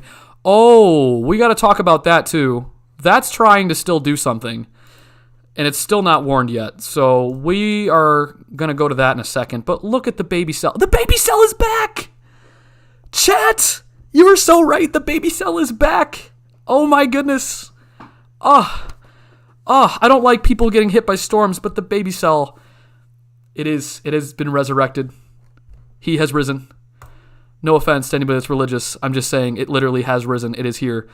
This was the original storm that moved over the radar site. It looks like an absolute mess now. Again, that was the one that produced quarter-size hail right above the Sioux Falls radar site. That is pretty messy right now. And that might be set to expire in just about 2 minutes. They'll probably let that go. Meanwhile, Baby Cell near Harrisburg. It's back. So let's see. Severe thunderstorm was located near T. What an awesome name for a town. We should probably do that for another super fast forecast, huh? T. Interesting name. Was located near T, or 10 miles southwest of Sioux Falls, moving northeast at 30. Hazard quarter-size hail. Damage to vehicles is expected. My Civic would not survive. The severe thunderstorm will be near T around 9:10, Harrisburg around 9:25, Sioux Falls and Lake Alvin State Recreation Area around 9:30. So we do have hail. That's the main threat here. Winds below 50 miles per hour. Let's take a look at a couple of different things. Let's take a look at our velocity. Not bad. Trying to get its act together with that inflow notch. Again, cold air wrapping around. Damn pen. There we go. Cold air wrapping around back this way. And then we have warm air advection this way. So, it's trying to get its act together. But again, if you look at the main couplet, where that delta velocity would be, it's very weak. Winds towards the radar are decent, but the winds away are very, very weak. Let's see here. Gonzaga made a mini comeback from down 20 to 47-37 to end the first half. What? I'm north of Sioux Falls. Yeah, so it looks like this storm, I think it said it's moving northeast. It would make sense if it is. Oh, look at that inflow. Yeah, it's trying to do something, but it's having a tough time, just like the other one. Yeah, it's moving northeast at 30. That's what I thought. So this will be moving off to the northeast this way. So if you're in Sioux Falls, it looks like it's going to be impacting just to the south of the Sioux Falls metro into places like Harrisburg and Larchwood and Hills. So if you're in these areas, be on the lookout for this cell. We'll see how long it lasts, because as we've talked about, the cap inversions should really start to rip these storms apart later on into the evening. So I don't think that these things are really going to survive very long. However, they will probably continue for maybe about an hour or so.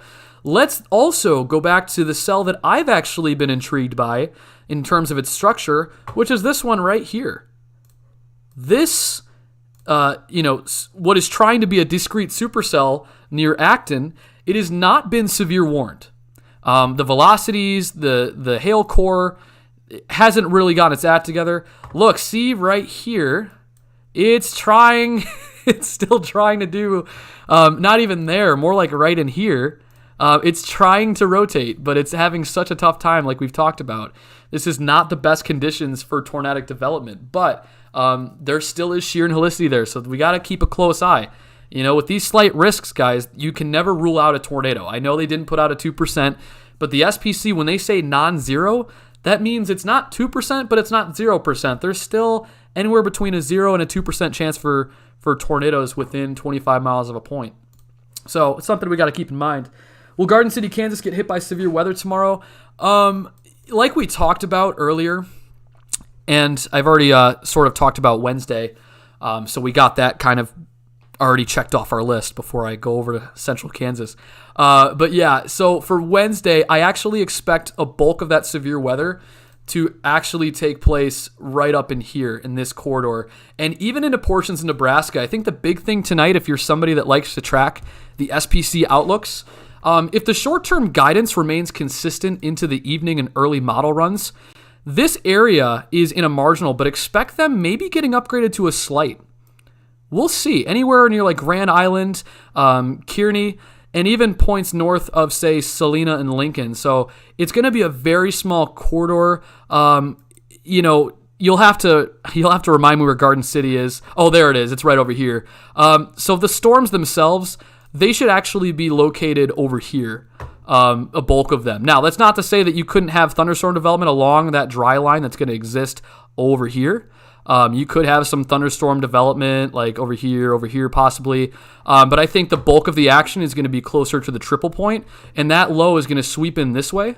And the triple point is going to exist this way, and that dry air is going to seep in. So we really have some things going on. There's a lot of capping. There is a dry line, but if there is an area of concern, in my opinion, it's going to be like right in here if those models hold up. Guys, someone's about to report a supercell. Really? No way. Half-inch hail reported on baby cell. Yay! No yays. My goodness, if you get hit by hail in a Civic, you're done for.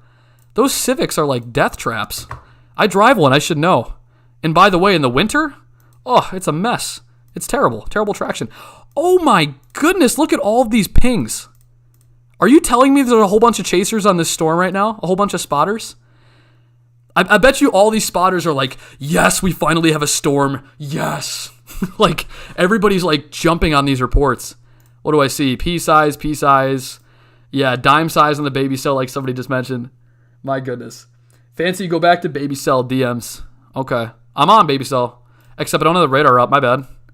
Let me see. Come on. There we go. Yeah. Oh. Tiny little inflow notch there. It's trying. It's still trying. Yeah, it's trying, but man, is it still weak. It's still weak. I feel like that's the theme of the night, chat, honestly. Hello, I am from your other channel. Will Pensacola get hit by this at all this week? So the front is actually going to be, like I said, it's going to sweep this way. If I can actually draw a front. God, my art skills are awful. There's the cold front. It's going to continue to push southeastward. So you probably could get some thunderstorms as the front moves through. It's going to be weaker. So if anything, it's going to be typical Florida thunderstorms. It's either going to be caused by the weakening frontal boundary that's going to eventually make its way over this way, or it's going to be just from your afternoon thunderstorms that come from, the waters, which is what we see usually at 2 and 3 o'clock in the afternoons in Florida. Trust me, I've been to Florida. They're not kidding when they say they get rain at like 3 o'clock every day. It happens all the time. Warned up to $half size hail. Oh, I did not check the warning. I'm so sorry. It did? Really? Did it really? Oh, it did. When was this? Oh, it just got updated. So yeah, $half size hail. Thank you, Chad, for jumping on it for me. So radar indicated it's going to be Harrisburg, like I said, around 9:25. Lake Alvin State Recreation Area around 9:30. The storm itself, 30. It's moving not fast, but not slow, kind of in the middle. So this is going to be in those areas. And once again, wind is not a threat here. Velocities, not very strong with gate to gate. What we look for in rotation are winds, as I just mentioned. We'll just even take a look here just for poops and giggles. 29, 32 that way, 10 that way. Yeah, so maybe a special weather statement if that hail decreases. We'll take a look at our DBZs, as we like to here on Radar Scope. We got 64 DBZs, so that's not bad. Yeah, it's pretty good. And then just for, once again, poops and giggles, De-aliased, can't see the cloud tops. Might be. Over here, let's go back a second. Is that a new severe thunderstorm warning? Hold on. Hold on just 1 second. I gotta leave baby cell. Let me see. Is this a new warning? Chat, did we forget something here? Oh, it is. Yeah, we got a new severe thunderstorm warning, it looks like. And this was at 9:16. Let's talk about this real quick. So we got 60 mile an hour per hour wind gusts and quarter-size hail. Severe thunderstorm was located over Clearwater, or 15 miles northwest of Buffalo, moving east at 50. Trained weather spotters reported 1-inch size hail in Fairhaven. So this is trained weather spotters reporting the hail and then wind signatures from our radar. Hail damage to vehicles is expected. Expect wind damage to roof siding and trees. It's going to be near Clear Lake around 9:20, Monticello and Becker around 9:25, Big Lake 9:35, Elk River and Zimmerman around 9:40, and then Princeton around 9:45. So it does say for your protection, move to an interior room on the lowest floor. Just stay away from windows, honestly. I mean, get to the lowest floor, but you guys know the drill. You're Minnesotians. You guys know what to do. Let's take a quick look at this other baby cell. So we got baby cell number 1. We also have supercell wannabe number 2. It finally got warned. It finally got warned. My goodness, that took forever. This thing has been trying to get its act together. As soon as I say supercell wannabe, look what happens. Look what happens. Well, there goes my car and house. Which way are those Minnesota storms moving? They're moving to the northeast. I'm going to attempt to solve a calc problem. Sounds good, Chicken Patty. I'm not going to be able to help you on stream. I got some calc tutor practice tonight, so. Does no one know how to look up their own area's weather? Well, Port, it's all good, man. They're just here to wonder. It's quicker just to ask me than to look it up, you know? Especially after a long day of work, you know? I've felt lazy like that. It's all right. It's totally fine. And have your no weather radio with you. Yes, exactly. LOL finally got warned. I know. All right, so this thing finally got warned. This poor storm has been trying with that little inflow. It's like, I want to be a supercell, but I also want to be a QLCS linear mess, whatever you call it. So let's take a look here. So a severe thunderstorm was located over Grove City, or 15 miles east of Wilmer, moving east at 40. There's going to be 60 mile an hour wind gusts and quarter-size hail, radar indicated. Severe thunderstorms will be near Litchfield around 9:35 and Dassel around 9:45. Other locations impacted will include Forest City, Litchfield Airport, and Darwin. This is not a tour possible. I know that's been kind of something that we've talked about. It has shown weak signs of rotations periodically throughout the night. We'll take a look at it momentarily on the velocity map. But really the main storyline that we've seen so far this evening is exactly what was predicted. Hail, damaging winds, and maybe an isolated tornado. So far, no tornado reports that we can speak of. Unless, of course, they happen in like Alaska or Hawaii. Holy cow, baby cell near Sioux Falls. Hail reports off the charts. I will check that too. But first, let's look at our velocities. It's not really doing so hot. It's got a nice inflow that we've talked about, but this is like over here. That's where our inflow notch is, where our couplet would be in a perfect scenario, but that's not the case tonight. I think if anything, it's going to be a wind threat. And honestly, I mean, maybe it's just the radar site. It doesn't look like it'd be 60, but I guess it is. It looks like, let's go to base velocity a second. And it's also, I'm on tilt 1 too. I'll even go up a higher tilt just to, mess around a bit and see. It's always good to do that. Yeah, okay, I guess there is wind. As far as how much is getting channeled down to the surface, there it is right there. That remains to be seen. I think the main threat, if anything, with this particular cell is probably going to be the hail. Yeah, look at that. Whoo! Look at that high precipitation core, chat.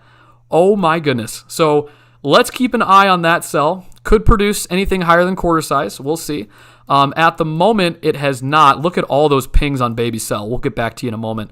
Like I said, at the moment, it's not. It's just quarter size hail, but I always look at vertically integrated liquid just to get an idea of what the precipitation core is like. And when you have it white like this, that usually indicates like heavy downpours, even some hail.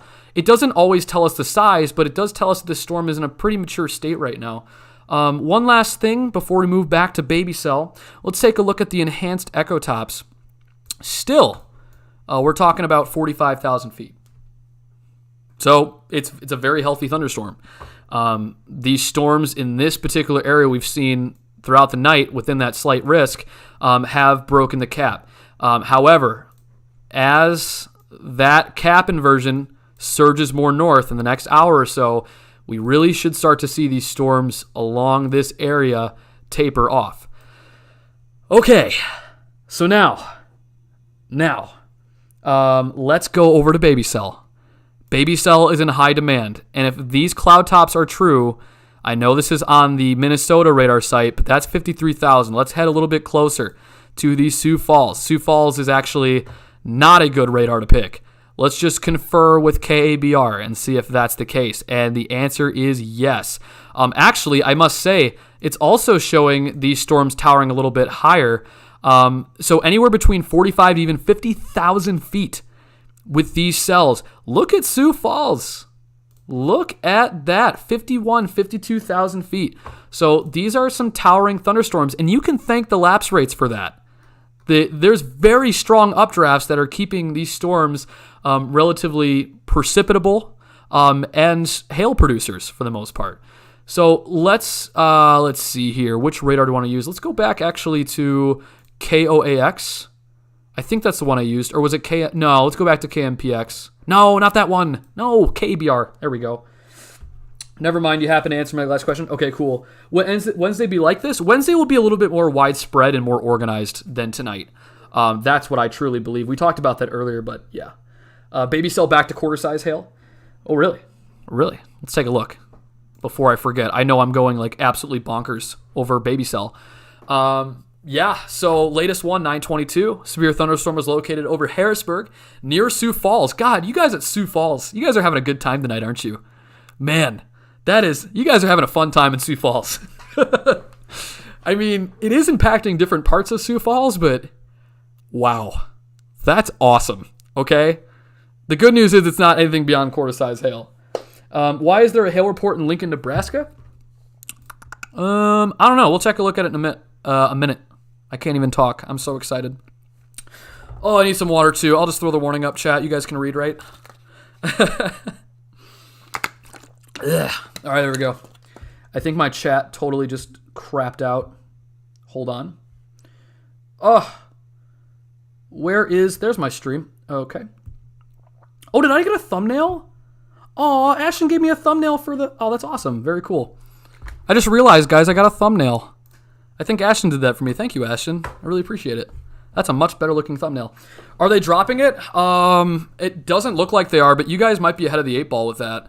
Let me see here. We're going to look at enhanced echo tops. We already did that. 52,000 feet. Understandable. Have a nice day. We also, yeah, look at that.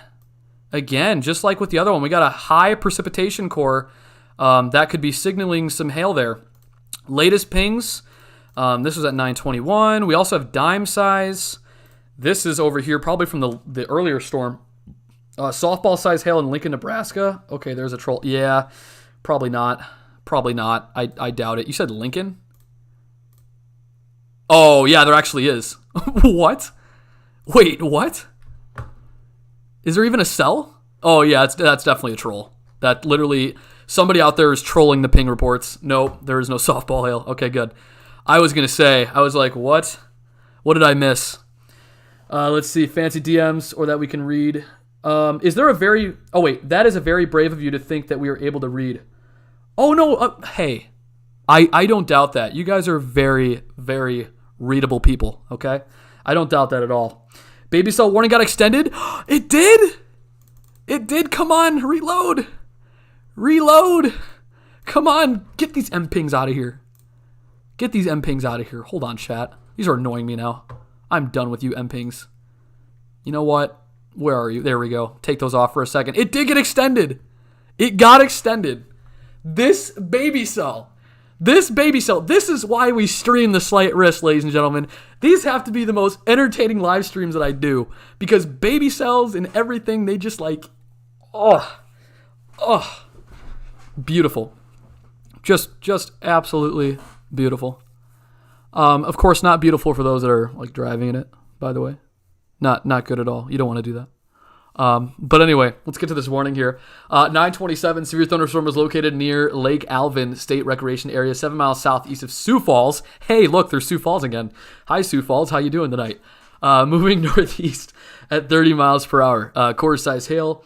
Public at 920, there were two reports, not one, but two, of quarter-size hail on the south side of Sioux Falls near 85th Street and Louise Avenue. They actually go that specific. They're literally like, yo, it's hailing. And they go as far, they don't even want to just tell you it's the south side.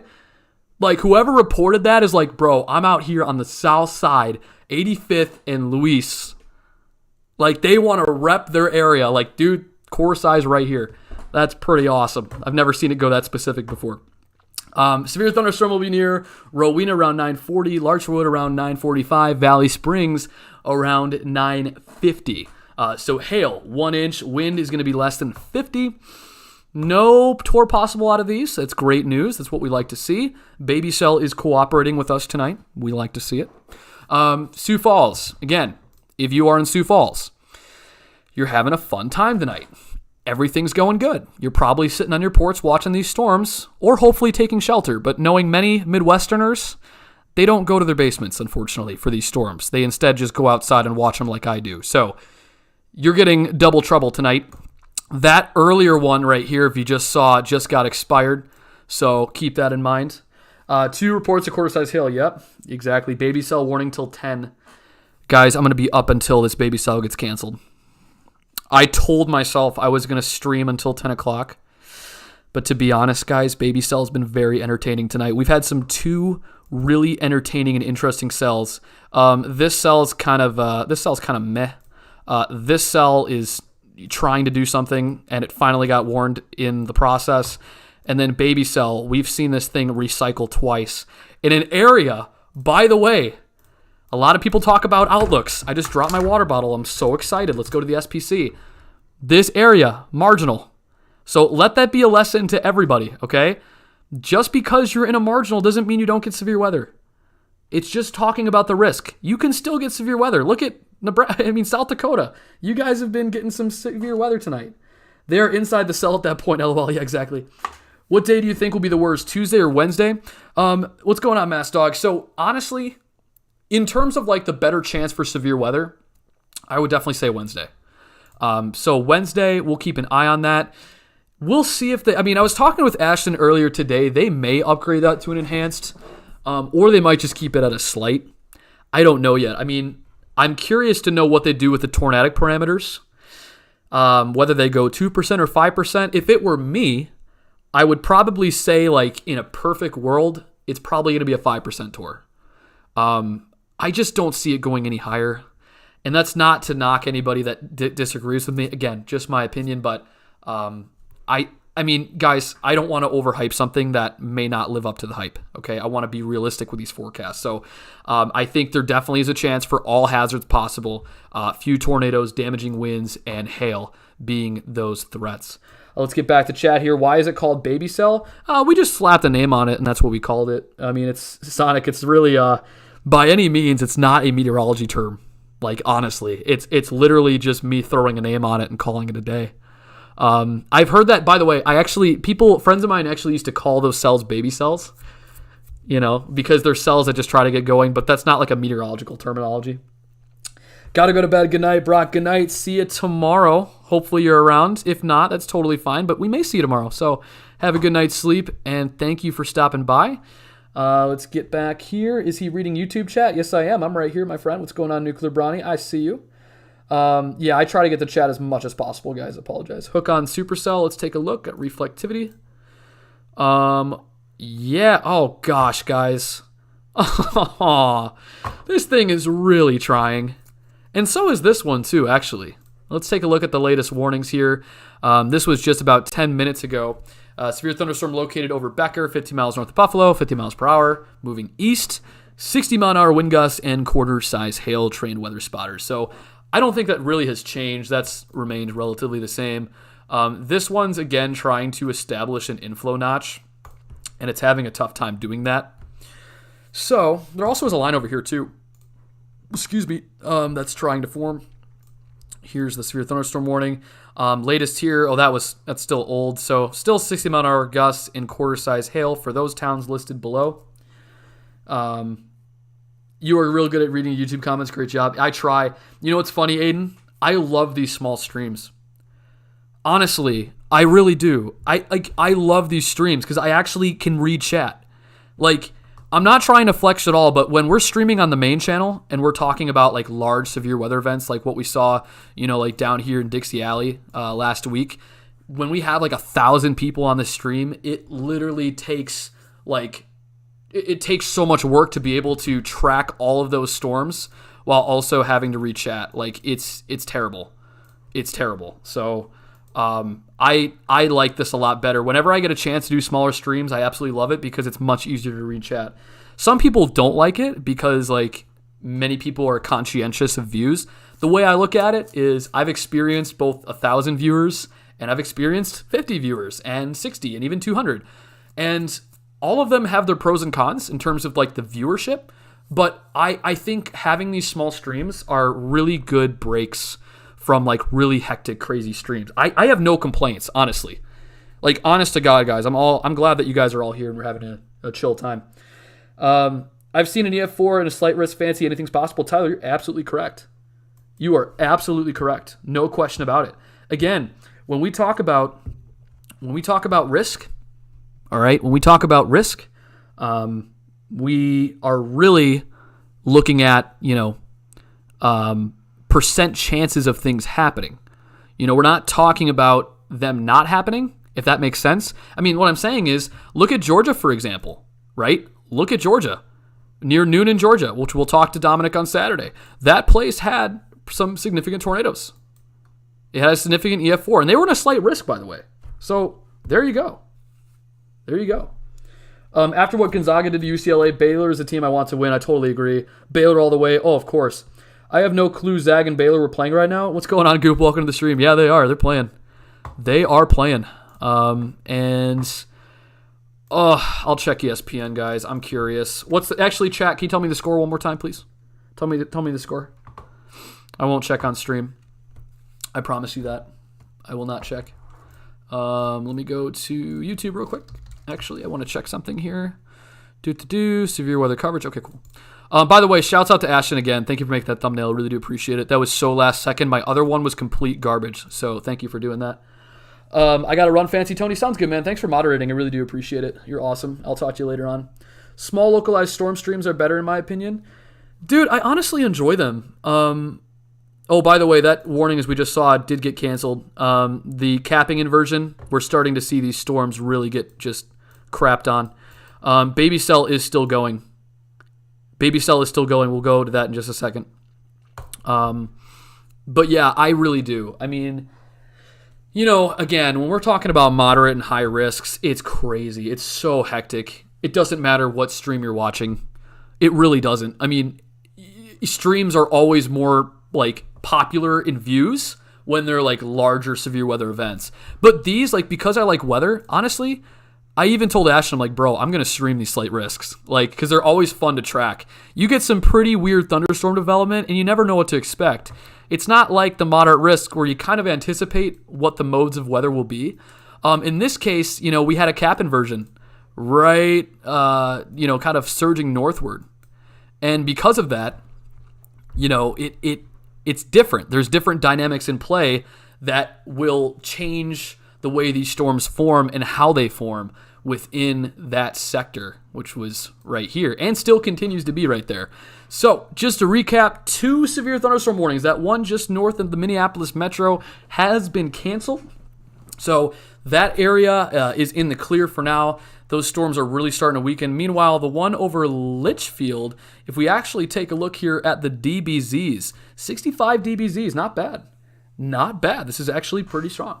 I love small streams. It makes me feel like I'm talking to myself. Aw. Yeah, it just depends. I mean, I feel like what we have right now is pretty balanced, I guess it just depends on like the size of the stream. It depends on various factors, really. But no, I think everything's going great tonight. Y'all are having a good time and chatting. I think I see a hoot on Baby Cell. No way. What's going on, Jennifer? Welcome to the stream. By the way, guys, if you haven't subscribed yet, be sure to do so. I know there's no notifications on my screen right now with Streamlabs. I will have that up either by tomorrow or Wednesday, just so you guys get some recognition. Also, I don't get a donation button until I hit 3,000 hours watched. So until I produce more and more content, it's going to be a while before we get that partner program. But we do have 1,000 subs now, well over 1,000. So for those who did sub tonight as well as Friday, thank you so much for the support. It really means a lot to me. And also, I do look forward to doing charity streams, hopefully as soon as tomorrow. I'm going to try to reconfigure my Cash App tonight, so that way I don't dox myself. But if you guys are okay with it, we could do a charity stream tomorrow. That said, before I get to Baby Cell, one last thing, chat. I have a question for you guys, all right? If we were to do a charity stream tomorrow, what charity would you like me to raise money for? And you guys too, because you guys would be donating. What charity should we do a charity stream for tomorrow? Let us know. I think for me, I would really like to do the American Red Cross of Alabama. They are still rebuilding today from those tornadoes that went through Centerville and other portions of Alabama. We're going to be doing the American Red Cross of Georgia on Saturday. So can you guys give me an idea? What charity should I do for tomorrow's stream? Let me know. And if not, Wednesday. I just finished. Nice. Baylor had a good start, though. Oh, 56-45 Baylor lead. Okay. Very good. Very good. The underdog should pull ahead here, guys. Thanks for the score update. Appreciate it. But again, chat, I know it's a bit delayed. Let me know what charity you would like me to raise money for tomorrow. Crohn's Foundation? Okay. What other charities? Let's see. I prefer the American Red Cross, but that's totally your guys' call. They were the ones that were just recently impacted. So, but let me know down in the chat, and I will quickly get to Baby Cell. Let's not forget about Baby Cell. American Red Cross Alabama. I thought they might get tired though, Aiden. They have a huge fast start. I thought so too. I guess they're not. My spring break passed already, plus it was only 2 days because they shortened it because of all the days we missed. Yeah, by the way, side note, guys, my spring break, I didn't get one. I'm at NIU, and the reason why is because they're trying to mitigate COVID spread. But the good news is I actually get off of school on the 27th. So in a couple weeks, I'm almost done. Anyway, let's get to Baby Cell, shall we? And I'll go ahead and get back to chat momentarily. So the latest velocities on Baby Cell, de-aliased in a bad spot, but let's go to another radar. Let's try KMPX. If there was to be rotation, it would be right here. And that's just my honest opinion.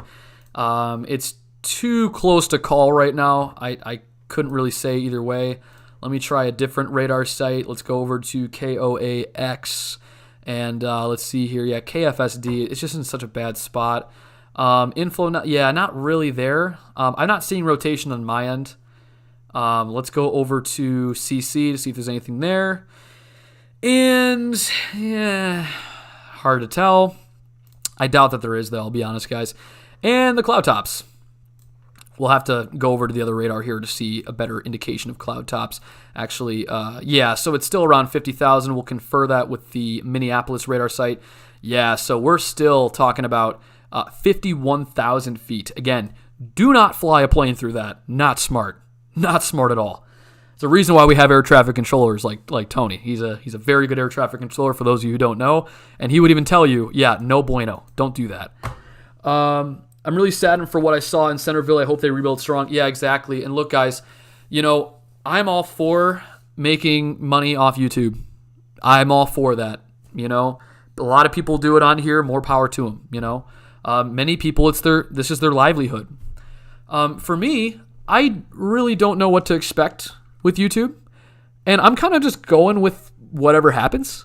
I would like to have 2,000 subs by the end of the week, but honestly, as far as donations are concerned, I want to give back 100% donations to those who need it more than I do. I mean, yes, I'm a broke college student. I am. I mean, who isn't, right? Many of you are still broke, and you're out of college. Many of us are not always in the best financial situation.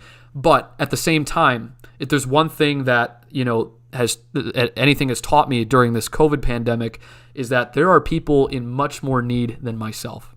So I want to use that opportunity, this platform that has been graciously given to me by Ashton, and all of you for that matter, to be able to give back and for us to raise money for people that need it, such as the American Red Cross of Alabama. Rip Baby Cell's inflow notch, it's kind of sad. It's kind of sad again, guys. Can we get some Fs in the chat for Baby Cell? Aww. Poor thing. I mean, it got some quarter-size hail. You got to give it credit for being like the Rocky Balboa of the night. I mean, if we were doing hockey and we had 3 stars of the night, first star of the night would go to that cell. The second star, probably this guy over here. Let's also go ahead and head back over to Litchfield. I want to see if there's an update on that cell right outside of the Minneapolis Metro. And actually, you know what? Look at that. See, it's trying to do the inflow notch again. Right there. Let's take a look at rotation. Also, before we even do that, DBZs. Whoo, 66 DBZs for that cell right outside of Litchfield. And even just to the west of Darwin. So, this is not bad. It just got canceled. What? I was just about to look at the velocities. Oh, no. Oh, F in chat. Oh, my goodness. It's still confirmed at 1-inch tail on Baby Cell? It is? Okay, got you. I'm going to join the Discord after the stream. Yes, Moss, thanks for bringing that up. Thank you for bringing that up. Thank you. So if you haven't joined the Discord, please join the Discord. It's free. You don't owe any money. It's completely free. Just go in there and have a good time. Be sure to read the rules.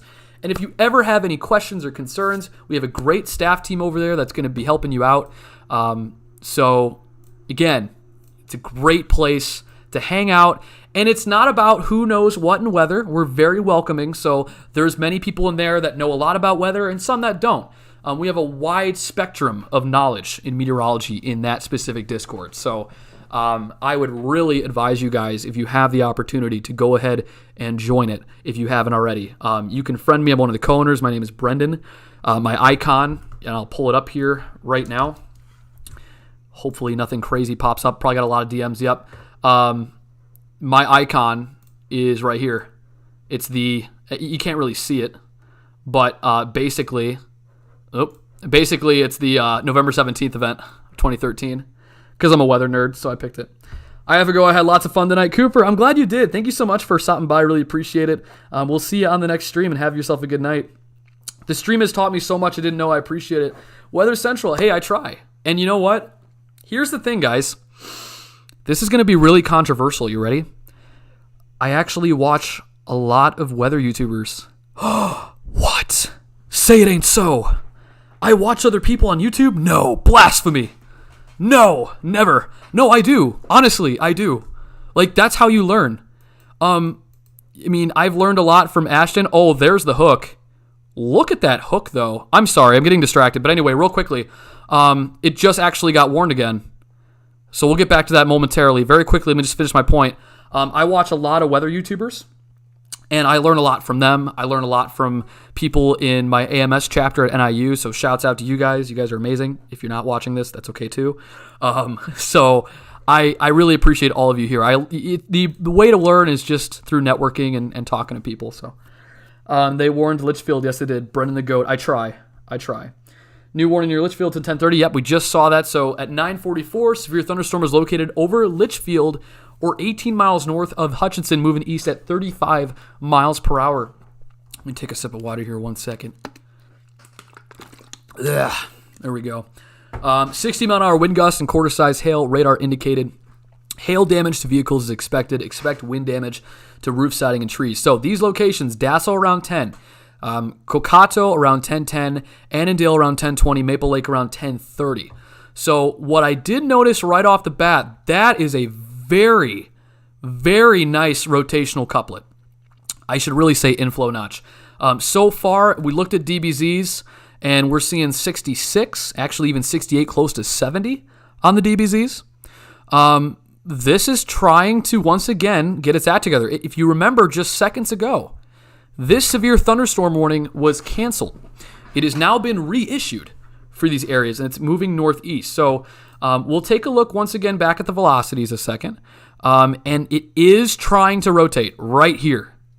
Let me just make sure that coincides with the reflectivity. Yes, that is exactly where it is. So If there is rotation, it's going to be right there. It's really trying to wrap up and get going in the environment that it's in, and we'll have to keep an eye on that. Now, this is not tour possible, and like I said, we have literally been keeping an eye on Supercell Wannabe and Baby Cell for a while here. Also, that now has a little bit of a decent rotation. We'll have to check that in a moment.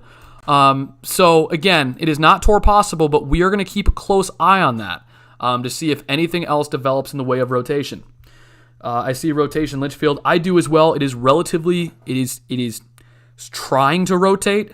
There is no tour possible, no tornado warning. It is just severe warned for quarter-size hail and 60 miles per hour. Let's go back down to Baby Cell before we forget. This warning has now been extended. It is moving away from the Sioux Falls area. So if you're in Sioux Falls, you guys have had like a 1-2 punch tonight. And also, in contrast to that supercell up here in progress, this one, if you can actually look a little bit closer, and I'll get a little bit closer here. If you zoom in, you guys notice that? That is a little bit of a very small gust front. So we'll take a look here at the winds. And again, hard to tell, but there is, back on reflectivity, it's starting to bow out a bit. Very, very small. And by the way, when we see a bowing, like a bow and arrow take place, that is trying to tell you that, hey, there is a small pool of cold air that is rushing downward out of the storm and rushing forward. It's hitting the ground and rushing forward, which is causing this bowing signature. It's not a big bow echo. This is a very small corridor for wind. And this would have just passed Lester. Let's take a look at the latest warning here. Tornado season has been quite bad last few years. I wonder if climate change has a part to play in the instability of the climate. A great question. I think it has to a degree, I think, for regional climates, but as far as like increase in tornadoes, that hasn't really shown much correlation. So there's aspects that we can make connections, but there's other aspects that we just don't have enough info for, or it just is inconclusive. Anyhow, let's get here. Wow, I'm right in the track of that. What's going on, Villainous Vibe? GG, welcome to the stream. Tanya, welcome to the stream. Baylor back up 16, 13 minutes left. All right, come on, Baylor. Come on, Baylor Bears, you little baby bears. Come on. Let's get that crown. That could possibly create a cold air funnel, Fancy. We'll see. We'll see. It probably would be not necessarily... Yeah, I see what you mean. More so probably just regular rotation, if I were to be honest. Severe thunderstorm was located near Larchwood or 11 miles west of Rock Rapids, moving east at 25. 60-mile-an-hour wind gusts and half dollar-size hail, and that's going to be radar indicated. Hail damage to vehicles is expected. Expect wind damage to roof siding and trees, and this severe thunderstorm will be near Rock Rapids around 10:05 p.m. So at the moment, it is hail 1.25 inch. We've talked about lapse rates. The lapse rates are high, so I'm not surprised that we're seeing an increase in the hail size as we get later into the evening. We also now have a new severe thunderstorm warning we have to get to, and this is actually north of St. Cloud. This one is also trying to do something, and we haven't really kept our eye on that. So let's take a look here at the latest warning. This is going to be just to the west of Folly. Severe thunderstorm was located near Folly or 9 miles northeast of St. Cloud, moving east at 30. 60-mile-an-hour wind gusts and quarter-size hail, and this is radar indicated. So if you're in Folly, Forreston, Malacca, Princeton, you guys are in the path of this storm. Just like with the other two cells, there is no tour possible. We have not yet looked at the velocities yet. We'll take a look in just a moment. But again, the threat is going to be hail and damaging winds. That is the biggest cause for concern right now. This is exactly what the SBC has outlined for tonight. And as we've mentioned in the beginning of the live stream, that does not surprise us. That should not surprise us at all. But let's take a look at the velocities here. If there was to be rotation, it would be in this very small pocket right there. Not much rotation at all.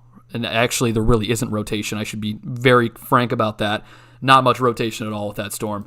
If we go just back to our south, let's go to our supercell wannabe in progress. This was just 9:44. We've already read that warning. Let's take a look here. And it looks as though that inflow has now been cut off. That rotation, that couplet has been cut off by ongoing thunderstorms that are broken up near Greenleaf. So that may be inhibiting any sort of rotation that was trying to develop a mesocyclone within the supercell. Wow, that might be a tornado. Oklahoma gets severe weather on Wednesday. Oklahoma, your best threat would probably be Tuesday, but honestly, if it is severe weather, it's going to be very isolated. I think the general vicinity for severe weather is going to be areas like we've talked about earlier on, north central Kansas, and even into south central Nebraska. We'll have to keep a close eye on that. The SPC could upgrade that to slight if the short-term guidance stays the way it does. We'll see. And also, I mean, in terms of the supercell composite, I think there was some up here. If there was to be development, I think the tornado threat would probably be down here. Up here, if there is, it would probably be more of a wind threat, if you ask me. It may not be a big deal for possibly someone like me who lives near Chicago, but for people in places near the sea, it may be a bigger deal. Yeah, absolutely. Absolutely. It really affects everybody, though. Even us in the Midwest. I mean, climate change can aggravate our regional climates. It really can. Last but not least, look at Lester. Baby Cell. Baby Cell is not wanting to give up. And again, there is a very, very small, very tiny, weak area of rotation on Lester. This is not tour possible because it's not sufficient enough to really warrant that, but there is a small area of rotation. Right there. That's where it'd be. So now we have a new severe thunderstorm warning. I thought, where is the cap inversion, chat? I thought this is why meteorology sometimes doesn't like to cooperate, because that cap inversion was supposed to be making its way northward, and it looks as though these storms are still maintaining their strength in the way of damaging winds. The new one is going to be just to the south of what was that main storm, and this is now going to be impacting Winstead. So at 9:54, severe thunderstorm was located near Dossel, or 9 miles northeast of Hutchinson, moving east at 35. So 60 mile per hour wind gusts, quarter-size hail. Radar indicated this is going to be near Cocato around 10:05, Winstead and Howard Lake around 10:15, Montrose around 10:25, and Watertown around 10:30. So hail to an inch, wind 60 is going to be the main risk there. No tour possible. That's been the main theme of the night. I've yet to see a tour possible. This is still trying to get its rotation together. It's inflow notch, I should say, but it's look at that, guys. It's still just struggling. It's struggling pretty bad. The cap said yeet. It did. What is this Nebraska setup looking like near Lincoln tomorrow? For Lincoln, I mean, let's see. The vast majority of the severe weather, I mean, I'm not gonna be able to show you at the moment because I want to keep an eye on these cells. I will try to get to it towards the end of the stream, but just if I were to circle it for you, just to give you a brief overview, you should expect maybe some isolated severe weather if that cap breaks up here. The better conditions, of course, are down near Kansas, sort of down near north central Kansas. But because you're near the triple point, that instability axis, as that low moves east, you can expect possibly some isolated severe weather near kind of Grand Island, Lincoln. Those storms should probably dissipate by then. You might get some, weaker showers and thunderstorms that moves through the evening. But honestly, I think that your best bet for severe weather, probably not Tuesday, maybe sometime in the future. Definitely, maybe in the summer. So yeah, right now we have 3 severe thunderstorm warnings. 4, I should say. Baby Cell, Cluster Poop, and Supercell Wannabe. Supercell Wannabe number 2 and Baby Cell. So yeah, it's a fun time. Cap said, "This is Cap. I'm out." Any chance for some wins in Chicago come Wednesday? Aiden, yes, there will be.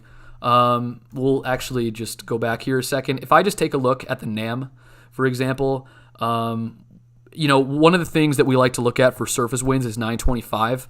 925 millibars. The closer you get to the surface, the higher the pressure is. So that's all that's saying. But really, just to translate, that's close to the surface. It's not at the surface, but it's close to the surface. So this would be, let's see, going into Wednesday. So this would be, probably towards late Wednesday night into early Thursday morning. Remember those winds that we had last night that nobody said they experienced? Yeah, you might get those again. 43 knots. We could have some gusty winds. Maybe, anywhere between 50 to 30 miles per hour, locally 45. We'll see what happens with that. Will Dallas get bad weather through April and May? What's going on, Liam? Severe weather season, there is another system. I'm going to just quickly pull up the GFS since we have some time in between these cells. You asked about Dallas. There actually is a storm system, guys, I'm looking at. It's way far out. I don't know if anybody's really talked about this one, to be quite honest, but we'll just show it just for giggles here. If you actually go forward, so there's the first low that we've talked about. That's going to be the Tuesday, Wednesday event. Ashton on his main channel actually mentioned Thursday and Friday. Now, that is kind of up in the air. We'll see how that works out. There's a low here that wants to come down. Okay. Illinois, how are you? You might get severe weather that day. That would actually be Saturday. Really? Okay. Well, anyway, we'll keep an eye on that. We'll see if that comes together. But I did see something else. And if I go farther into the future, there's another low for Illinois. I thought there was another. Yeah, it would probably be around the 15th. And yeah, there it is, the 17th. There was a much better low that was in this area, but it's not that, it's not there anymore. So we'll see if the GFS pulls it up, but I'll tell you something else. If you're in Chicago or you're in parts of Illinois, Saturday, all of a sudden the GFS is playing some hanky-panky. So I don't know. We'll play that one by ear. I don't know how that's going to pan out. It's still too far out. Let's see here. Phyllis County, Kansas. Control burn gone out of control nearing a house. Mutual aid called? What? Are you serious? I think I saw that. Can somebody link that to Twitter? I can go on Twitter real quick and check that. That's gnarly. That's really sad, actually. That's really sad. Hopefully there's not a lot of people affected. Those are areas where it's very dry, which is why we have a cap, by the way, because it's so damn dry in that area. So if there is going to be wildfires and red flag warnings, it's going to be in the plains. Hold on. Yeah, sounds good. Appreciate it. What's going on, Narelle? Welcome to the stream. How you doing? What's going on? I copied my message, not a link. Okay. Got you. Will Dallas get bad weather through April and May? I think I just answered that, so I do apologize. But yeah, you guys should be getting some severe weather later on in April, May. That's really your time to shine too when it comes down to the severe weather threat. We should start to see more of that mitigate towards the plains and even in the Midwest, as usual. For places like Illinois, for example, Illinois, their severe weather is in May. It's in May. That's our prime time season for the most part.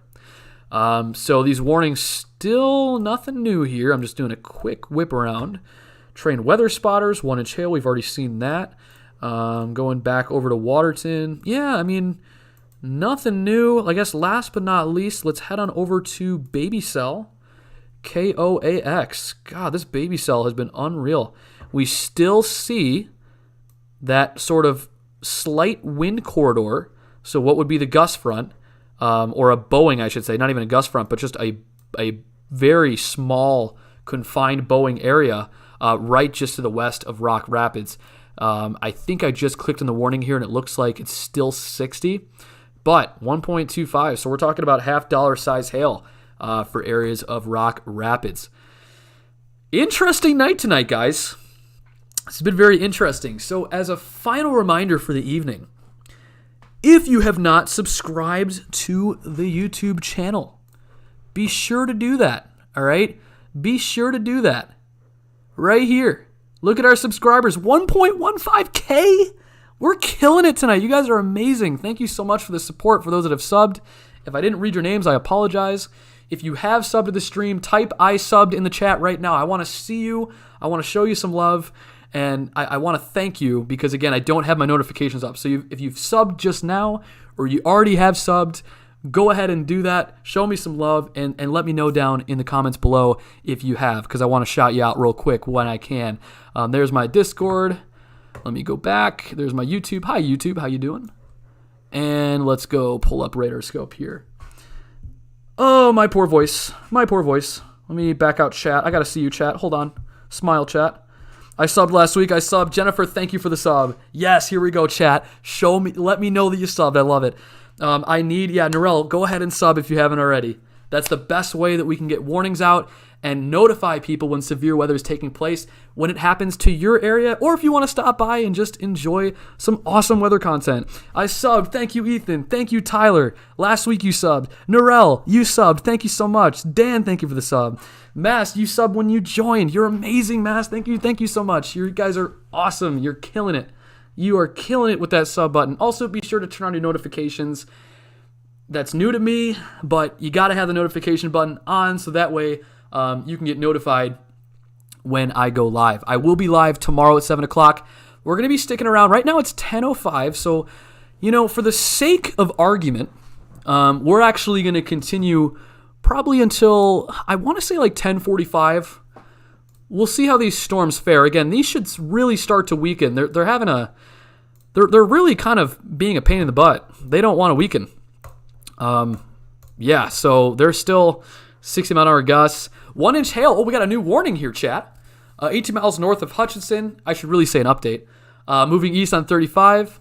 1-inch hail was reported in Litchfield at 9:45 p.m. Yes, so that has been reported and confirmed by a trained weather spotter of quarter-size hail. If we go to the MPing reports, what is that? Oh, it's a test report. So, so that makes sense. Good stuff, good stuff. Thank you to all those storm spotters out there providing us with some critical information. As far as rotation is concerned, again, big topic of discussion tonight. There is none. It's virtually next to nothing. They've tried, but there's not a lot to work with, so it makes sense. You subbed. Captain Dono, thanks for the sub. Alan, thanks for the sub. Tom McDonald, thanks for the sub. I subbed last year. No way you could have subbed last... Well, this is DW2. You might have subbed in the main channel. We're talking about DW2, but thank you for subbing because I know you subbed at DW2, so thank you so much. Do you think Dixon, Tennessee, just west of Nashville, will see some nasty weather on Wednesday and Thursday? Just west of Nashville? Possibly. If you're, let's see, what did you say it was? Dixon? Do. I mean, look, just to give you a general idea, this area right here would be the area of concern based on what our models are showing us. If there's going to be any severe weather, Jonesboro, hey, how you doing? I know you had a tornado. You're going to be under the gun. Memphis could have a chance. Even portions of Little Rock and areas to the northeast, and even portions just to the west of Nashville. You should have these storms move through in the nighttime hours as these cells develop and move a little bit northeastward. That low is going to move off to the northeast throughout the day and even into the nighttime hours. So Nashville, you could have some isolated severe, if anything, so be on the lookout for that. But for the most part, the general vicinity of where we'll see that severe weather is going to be right along the Mississippi Valley region, just east of the Ozarks. And also actually central Arkansas too. That's really the main threat. So it's going to start in central Arkansas, like what the SPC has said, and then it's going to go a little bit northeast throughout the evening. So if you live in these areas, I believe you're under a marginal for Wednesday, at least as of tonight. Yeah, so be on the lookout for severe weather there and even extreme southwestern portions of Tennessee. All right, back to radar scope. Let's get back to the comments here. 74 dBz near Litchfield. Supercell has an inflow notch again. Does it really? Ooh, okay. Are you talking about, the one near Litchfield? Okay, let's see. Yeah, oh my DBZs. What? Oh, I love slight risk events, chat. You never know what you're going to get. It's like the movie, what's it called? Not What About Bob? That's a good movie too. Forrest Gump. It's like the movie Forrest Gump. Life is like a box of chocolates. You never know which one you're going to get. Yeah, that's slight risks for you right here, chat. It's like Forrest Gump. You just never know what's going to happen. It's always a fun thing to track. Nighttime storms suck. I can never sleep with thunder. Yeah, I can't either. Not fun. No bueno. Noah Harley, welcome to the stream. How's it going? Thanks for stopping by. I really do appreciate it. By the way, chat, the goal this week, as I said, again, not asking for your wallets, folks. I'm not asking for a membership here. I'm just asking for one thing. If you guys haven't subbed, sub. But we've already had a lot of people in chat shout to the mountaintops and say, I have subbed, Brendan, and I'm proud. And you know what? Thank you. But for those that have not, sub. Do yourself a favor and sub to the stream. you'll thank me later, all right? And also, we're trying to get to 2,000 subs by the end of the week. We can do it. We have a lot of great content this week. Tomorrow, as we talked about, hi, Baby Cell. Oh, look at Baby Cell. It's so cute. It's vibing. Like I said, tomorrow we're going to be tracking the other slight risk in Kansas and Nebraska, 7 Central. Hopefully my internet does not crash. So far, we've been okay because my mom's been off her laptop. So thank you, Mama Bear, for allowing me to stream tonight. You're the best. You're the real MVP. All right? But anyway, if things go well, we're going to stream Kansas. We're going to stream Kansas. So anybody that lives in Kansas, Montgomery, I'm talking to you. You're like one of the only people I know that live there. You're going to want to tune into the stream. All right? It's going to be fun. Hopefully, well, not fun, but also informative, right? Because we're also trying to inform people about severe weather. That's the other important part. But then for Wednesday, all right? Wednesday, we're talking about Arkansas. I have a few friends that live near Little Rock, home of the good old Walmart. All right. If you live in central Arkansas in the Ozarks, or you even live, by the way, I know you're in a marginal, but along the Mississippi, you're going to want to stay tuned. That could be kind of interesting. We could see a categorical upgrade if models continue to uptrend the event. I'm not saying this is going to be an outbreak by any means, but what I will say is that all modes of severe weather are possible with that particular setup. New baby cell warning. Oh no! There it is. Let's go, chat. Let's go, go, go. Baby cell's still going. Oh, I have schoolwork to do, chat. Oh my gosh, baby cell's going to keep me just going nuts. It's going to keep me away from my schoolwork. I hope not. All right, I have a new baby cell warning. St. Cloud cell has inflow notch. Oh, the St. Cloud was? Okay, we'll look at that just momentarily. 60 mile per hour, $half size hail for baby cell. Let's take a look. 60 mile an hour wind gust, $half size. It still has $half size hail. And this is going to be until 11 o'clock p.m. 11. That is a long warning. We're talking about 50 minutes. And now it's moving a little bit faster at 35 miles per hour. Severe thunderstorm will be near Ellsworth around 10:15, George around 10:20, Little Rock around 10:30, Sibley and Ashton. Ashton? Oh, I'm clipping that, chat. Can somebody clip that for me? Actually, no, I got it. Don't worry about it. You guys have done enough work tonight. It's okay. You're fine. Just sit back and relax. There's a town named Ashton. Maybe that would be another town we could do for super fast forecast. It's named after the great Ashton Direct Weather. How fun. So this is going to be, let's see, other locations impacted by the severe thunderstorm. Gosh, I'm just having a great time tonight, guys, honestly. This is just such a wonky event. That's why we're streaming it. Oh, man. Other locations impacted by the severe thunderstorm include Bigelow and Steen. So, again, hail, $half size, wind, 60 miles per hour. I'm laughing because if there's any good news, these storms are not tornado producers. These are just wind gusts. Now, wind gusts can still do some things, right? Wind gusts can be severe. But the good news, if any, is that these storms are behaving in the way that there's no tornadoes with these storms. We got a couple new warnings now. Let's get to first the St. Cloud one you guys have been talking about with the inflow notch. This one in particular. Let's go ahead and check on the warning. I'll look at the velocities first. Not a lot, again, in the way of rotation, but there is a slight inflow. It's like right in here, but it's sort of deformed. So latest warning on this one at 10:04. Severe thunderstorm located over Folly or 60 miles east of St. Cloud, moving east at 30. 60 mile per hour wind gusts and quarter size hail radar indicated. Forston around 10:20, Malacca around 10:25, Princeton at 10:35. Other locations impacted by the severe weather include Peace, Oak Park, Glendorado, Parent, and Romdby. So if you're in these areas, you can expect hail to 1 inch and winds at 60 miles per hour. Still no rotation with these, so very, very good news. Very good news. The SPC has nailed this pretty well. Also, a new severe thunderstorm warning in effect for Quamba.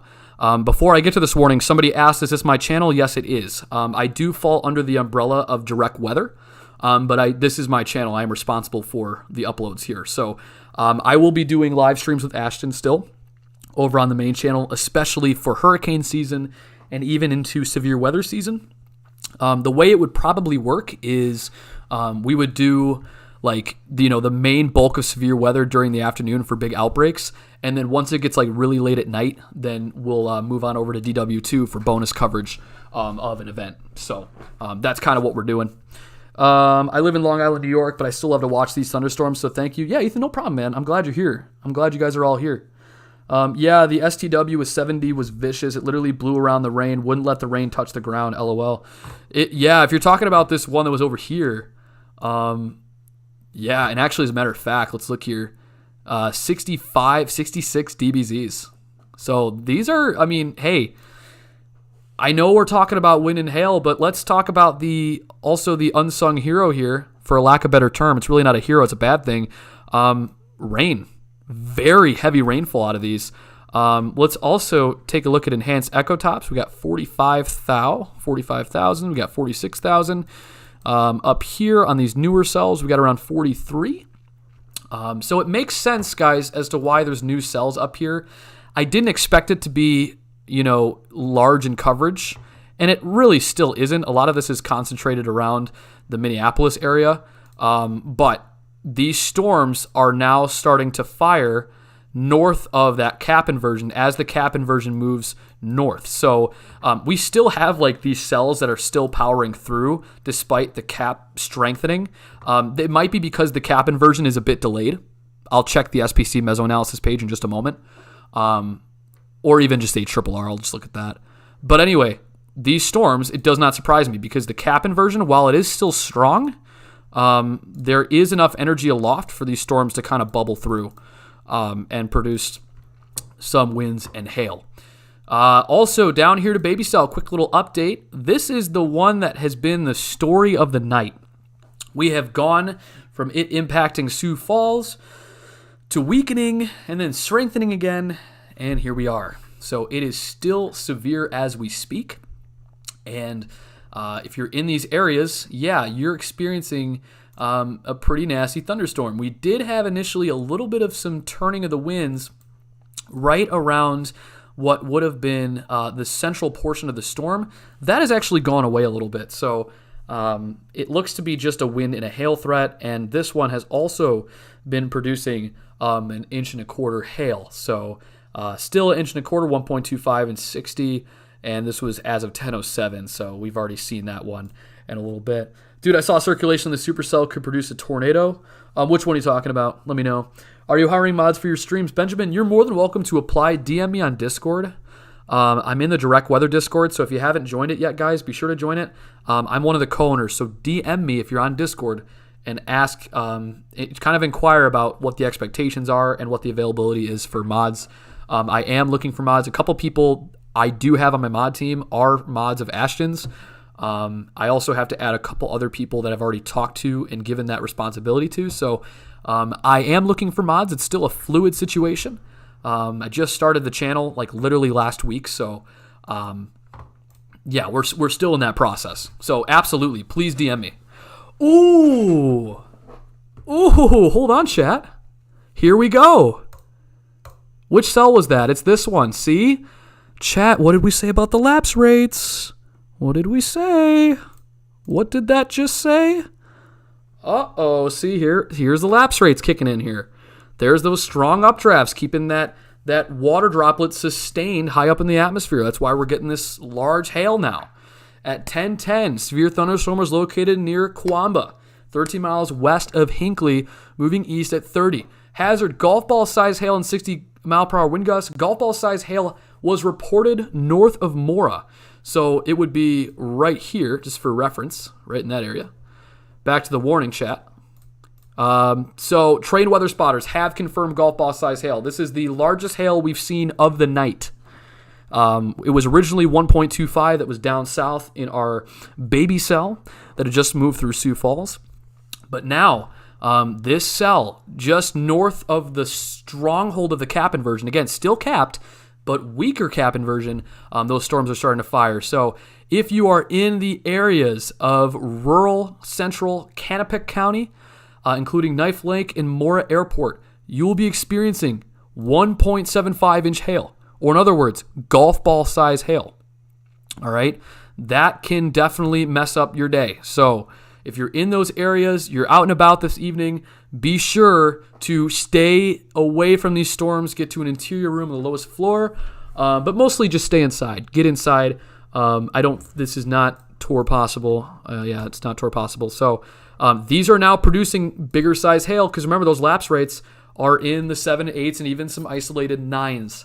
The lapse rates, of course, I think were higher down here, but these lapse rates still up to the north are in the 7s and 8s, last time I checked. Hey, Fancy, can you check out the other severe thunderstorm warning? Yes, momentarily. My hurricane edition for the season, 35 to 40 named storms, 25 to 20 hurricanes, 15 to 20 major hurricanes. Okay. Norel, that's a very good prediction. Head on over to the main channel, guys, if you want Ashton's take on it. Again, I'm not good with tropical weather. I'm really not. I will brush up on it later on as we get closer to it. Let's get to the chat here before I get to more warnings. Is there any chance of severe storms in Michigan later today? The good news for you, Dean, is there's not. I don't believe that's the case. You should be in the clear for tonight, although we actually did see earlier on in the day, I don't remember when this was, but somebody actually pointed out in the UP of Michigan, there was an isolated severe thunderstorm warning. So if you're south of the UP, if you're in areas like central Michigan, eastern, whatever, you should be okay for the night. Should be okay. A Fancy, I saw circulation in Ashton. Oh, you did? All right, let's go back to Ashton here. We're taking a look, as promised, at other cells here. Somebody said they saw rotation. Let's double check that. SD, let's try the other radar sites and see. I don't personally see it. I don't. Unless I don't really see it. This is not that good. You want this. This is very unorganized at best in the way of rotation here, so I don't think so. I really enjoy the second channel stream so much, Mass Dog. Thank you so much. Really do appreciate it. Conrad, what's so funny? What's so funny, Conrad? What are you laughing about? Let me know in the chat. If you're laughing at me, I'm going to be sad. I'm going to be very sad if you're laughing at me. Did I screw up? Did I say something wrong? Y'all know I'm insecure, so please. You guys. If you look very closely, Fancy, air circulation. I could tilt it up. Let's see. I still don't. I personally, I do know what you mean, but as far as anything significant in the way of the rotation, it's not significant. But I do know what you mean. I totally get it. Loud and clear. I live in Australia, and I said watch it. Oh, nice, cool. You're in Australia. What kind of part of Australia? Let me know. Fancy, I sent you a DM on Discord for later. Sounds good, Tyler. I'll check it after the stream. Last time I checked, the Weather Channel, apparently isolated storms are a good chance in Michigan in the afternoon or so. Oh, for tomorrow. Yeah, they won't be severe, though. Not to what I've seen. I don't think so. But you should still have storms because for Wednesday, if you're talking about Wednesday, definitely. Because that low is going to actually move through this area here. There could be some showers and thunderstorms here in northern Illinois and eventually into Michigan on Wednesday. Tuesday, I don't think so. Maybe some isolated showers as this moves through. But your next legit threat for thunderstorms, like a decent threat, would probably be Wednesday for heavier rain, if that makes sense. What's the weather going to be like for South Louisiana on Wednesday night? Well, the main threat's going to be over here in northern Louisiana, but again, we can't rule it out for southern Louisiana. I'm just looking at the SPC. I'm totally cheating. I could use the models. Actually, you know what? I'll do it for you, my friend. I'll check for you. Let's see. We're going to go by region. We'll say Louisiana. Fancy hippie. What does Louisiana start with? The letter L. Oh, there you go. Chat, I know how to spell. How about that? So let's actually switch over to the NAM. We'll say the NAM 3 kilometer. And we'll actually take a look at precipitation that way, just because our HRRR is not going out that far yet. So we'll look at 1 meter above ground level for Louisiana, keeping that in mind. There's tomorrow. That's moving through. It looks as though the bulk of it is going to be to your north. However, again, because that front's moving through and it drapes all the way down to the Louisiana Delta, you actually should receive some showers and thunderstorms. Maybe some isolated severe. You can't rule that out in this particular case. Let's see. Not rotate. Fancy hippie greater than the Weather Channel? Dude, I try. Although the Weather Channel is kind of goated. I know people like hate on the Weather Channel, but I do like Mike Bettis. Mike Bettis is GOAT. Narelle is Southeast Queensland. Well, thank you. Thank you so much for tuning in. And I believe good afternoon is in order for you in South Queensland. I mean, it's 10:24 here, but good afternoon, ? Good morning.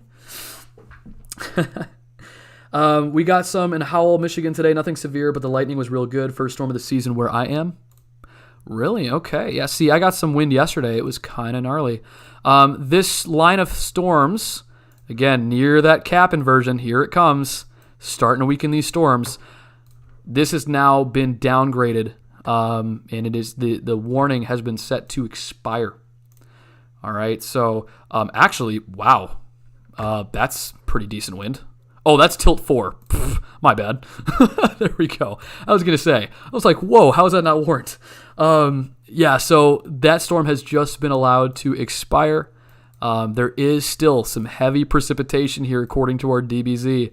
50 to 66. I even see an area, a pocket of around 68, close to 70.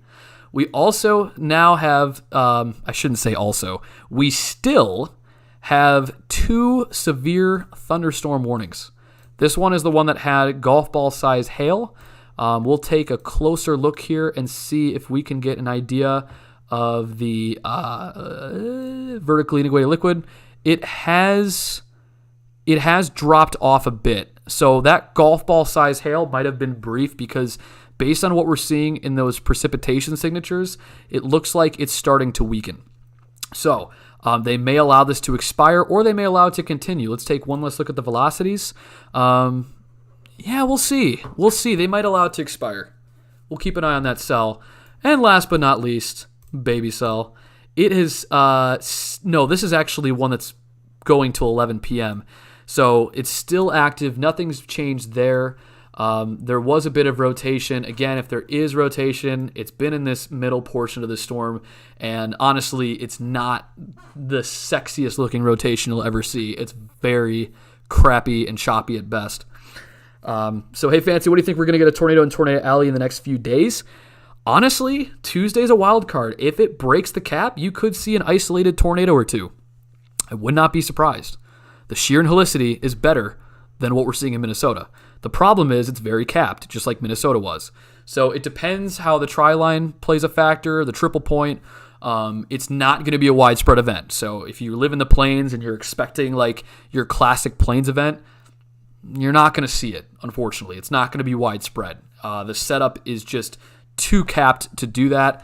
And as we saw tonight, these storms, even though they've been semi-widespread, they're still confined to a subregion within a state. So to just put a bow on that, expect isolated supercells in north central Kansas tomorrow in south central Nebraska. And also don't be surprised if no initiation takes place. You know, be surprised that these storms fired up in such a capped environment. Much of that had to probably do with the lapse rates and the delay of the cap inversion moving northward. So we'll see. Tomorrow's going to be an interesting day, and so will Wednesday. It's going to be very interesting. To be honest, I enjoy severe storms because tornadoes aren't common here, but I'm moving to Vegas, so I won't see much anymore. I actually also have a friend that lives in Vegas. I have a lot of friends that live everywhere. Can you believe that? I'll tell you what, you're in the desert, you don't really get much. What you do get is some pretty crazy winds and some pretty good dust storms, depending on where you're at. Hey, what's going on, James? Welcome to the stream. Thank you so much for tuning in. Baylor crushed them. Baylor won? What? They actually did, chat? Hold on. Chat, stop. We're stopping what we're doing. Did Baylor actually win? Oh my God. What the frick? Okay, today, I think tonight, just the way severe weather's gone and basketball, we're in the twilight zone. There's some weird stuff going on. I need to sleep on that. Wow. Okay. By 16 points. By 16 points. What? No way. And we got a new severe thunderstorm warning. I was waiting for that too. Haboobs. You got Haboobs. Yes, you do. What's going on, Robert Davis? Welcome to the stream. Thank you so much for tuning in. If you are new to the stream, guys, be sure to subscribe. We got a lot of subscribers in here. I would say a bulk of you are like 70% subscribed. But if you are in the 30%, be sure to subscribe down below, because that way you'll get notifications as soon as we go live tomorrow and Wednesday and even into Saturday. So keep that in mind. If you're looking to check out the streams, you're going to want to subscribe. We're trying to get to 2,000 subs by the end of this week. I know we can. We also have a charity stream coming up Saturday as well as tomorrow. Tomorrow we're going to try to raise money for the American Red Cross of Alabama. My goal is $500 that we can raise.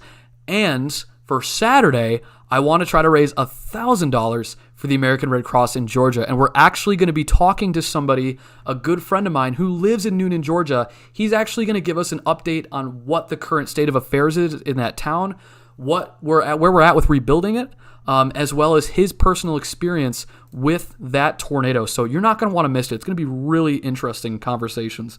That cell that you said had a little rotation, starting to see an inflow notch, which is questioning. Interesting. OMG, Cecilia, what? OMG, what?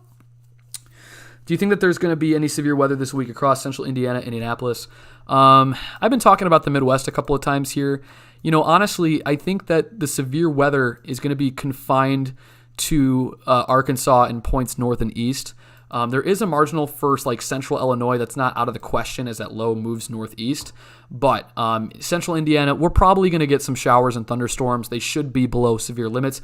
Also could get some gusty winds later into Thursday as those wind fields move further east into places like Fort Wayne, Lafayette, and Indianapolis. So that's going to be something to look out for. Again, mainly rain and thunderstorms. That's pretty much it. You know, below severe limits. I just joined the Discord. James, awesome, man. Glad to have you. And if you guys haven't joined the Discord, be sure to do so. OMG, I heard Noonan was devastated. It's so sad to see someone's life can be ruined in a few minutes. I know. Thankfully, you'll actually hear from Dominic. He actually was ridiculously close to that debris field. Like, ridiculously close. He was so lucky. And thankfully, his home was not touched. But his high school, unfortunately, was severely damaged. You guys probably heard Noonan High School. He's actually a student over there, and he's told me that it's severely damaged. It's really where the epicenter was.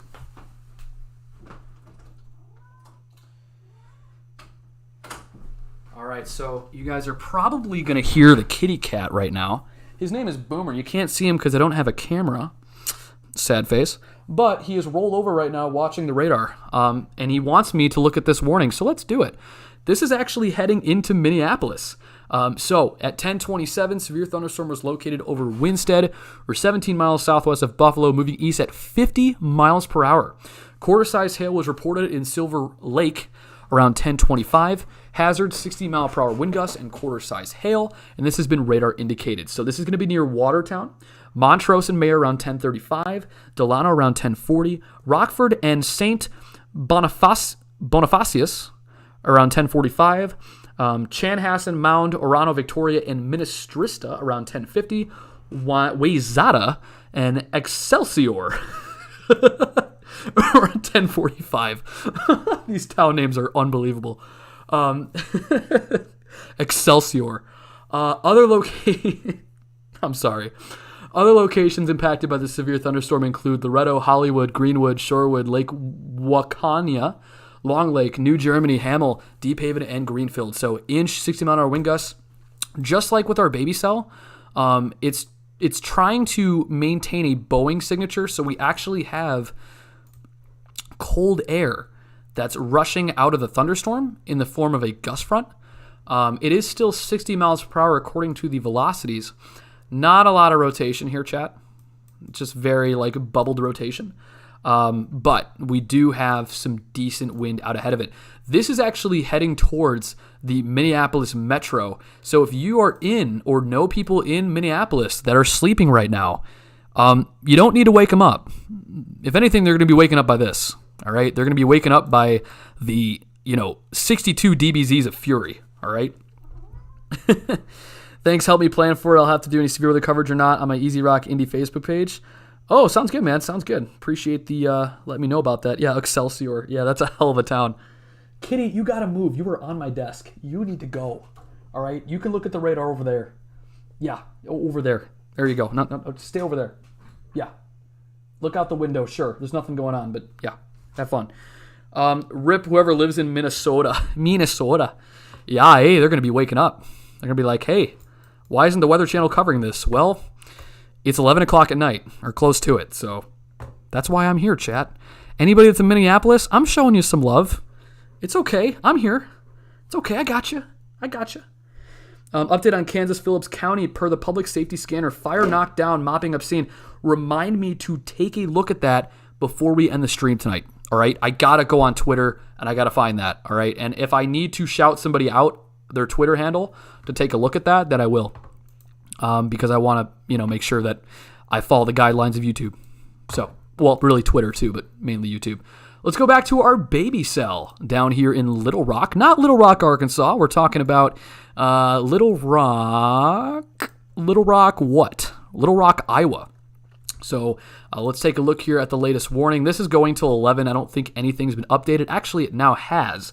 10:27, a severe thunderstorm is located over Little Rock, 7 miles northwest of Sibley, moving east at 35. 60-mile-an-hour wind gusts and quarter-size hail radar indicated. Hail damage to vehicles is expected. Expect wind damage to roof, siding, and trees. Severe storm will be near Sibley around 10:40. So this baby cell, guys, we did F's in chat. We did F's in chat earlier today about that storm, but it's still going. It's not giving up. And, let's just go for a second over to Pivotal Weather, because I actually want to see what's going on with the cap inversion for just a second. Let's see. We're going to go over to the NAM. Actually, no, I don't want the NAM. I want the ARRR. And I want to see what the cap inversion is, because I'm really curious where it's at. Okay, so, oh, wow. You know what? Yeah, this got delayed, if I'm correct. Oh, wait, hold on. Hold on a second. Yeah, you know what, guys? Yeah, you know what? The models actually had the cap inversion already surging northward by this time. So these areas right here, we're seeing 28, we're seeing 20, 65, all these areas where these cells formulated and produced some golf ball size hail. Yeah, they're actually, they're maintaining themselves because the cap inversion's to the south. Meanwhile, this cell, baby cell, is about to die. This storm is about to get ripped apart, if I'm correct. Or not, right? What do I know? This storm has just done things that I never thought it could. It totally went Rocky Balboa on everybody's you-know-what, and proved to the world that it can continue to go. Let's see here. Bye, gotta go to bed, Jennifer. See you later. Have a good night. Thanks for stopping by. I better give my friend a call. No, don't call them. I told you not to call them, James. No, don't do that. No, they're going to let the storm wake them up. It's a good alarm clock, Let the storm wake them up. It's fine. Will North Mississippi get hit again Thursday? James, you know what I'll tell you on that? Stay tuned. I don't know a lot of information about Thursday. I'll have to look at that tomorrow morning, and I'll give you an update then. So stay tuned. Put a bookmark on that for now. I will get back to that tomorrow. I think they copyrighted the name from Little Rock, Arkansas. Yeah, they kind of did. But hey, there's no copyright, right? No copyright there. Let's go back over to Rarescope. So again, capping inversion. Minneapolis, you're fair game right now. You are fair game. I'm going to wait before the storm goes through before I call it a night. I want to make sure that people in Minneapolis are aware. It's a pretty decent-sized population. And also, this is a pretty decent line of thunderstorms. And on top of it all, it should make it to Minneapolis just fine. If you guys remember, this cell, these were actually supercells way back here. And now they've actually congealed into a line that is a bit of a bowing segment. You can very faintly see a bow, very, very faintly right in this corridor. Mostly just a squall line at this point, producing 60-mile-an-hour winds and quarter-size hail. Again, quarter-size hail was reported at 10:25, so this line will continue to move in. Why else would NWS would issue a slight so far out? I have a bad feeling about Wednesday. They usually do it because there's model guidance that agree with some sort of risk that time, like the GFS or if the Euro agrees. So it's not crazy that they do that. It's totally within their means to do that. If there's model agreement far out, and they're very confident in what's going to happen, then they're going to throw out a slight. Once again, though, with baby cell, just to the northeast of Little Rock. It's trying to rotate again. Very, very weakly. Very weak rotation. In Queensland, 140. Oh, I did see that. Thank you, Norel. Thank you, Norel. Appreciate it. I'm going to be happy and sad that Baby Cell dies. Yes, as soon as it dies, I'm gonna need one last effing chat before I head off for Baby Cell. If it does end up dying, which it will, every storm does die, sadly. We'll give some Fs and pay our respects, because this storm has really come hell or high water and is done its best to be able to move forward and kick ass. Living in Corpus Christi, Texas, I sadly have to live vicariously through others when it comes to bad storms. We get none, Lamau. Not a bad thing, right? Not a bad thing. Unless if you like storms, which it sounds like you do. But, yeah, so by the way, guys, just a side note, I'm not going to dox myself, but I'm right over here. This is where I live. NIU's over here, so I do go to college right there. It's funny because the severe weather that I get, as soon as it gets to Chicago, unless if it's August 10th, it really tends to die out. But Elgin, I'm just within that vicinity. We get some pretty decent severe weather, mainly wind threat. We do get a couple tornadoes. If there is tornadoes, though, a bulk of them happen around central Illinois and even DeKalb, but not much around Kane County. Actually, Kane County, we did have tornado reports. If they are ever happening, they happen in the rural portions of the state or in the county, and they're right there where the rural areas are. Just a little fun fact. Minneapolis better watch out. Yes, they better. This storm is hauling ass towards Minneapolis. And what was the speed on it, too? I think it was 50, right? Yeah, exactly. Yeah, it's 50. Because now it's starting to, like I said, it's starting to slightly bow out a bit. So we can expect that to move further east momentarily. Since it's going over Trojan, Minnesota, it's another Trojan War of storms and the cap is winning. Great way to put it. By the way, guys, funny, look at that cell right there.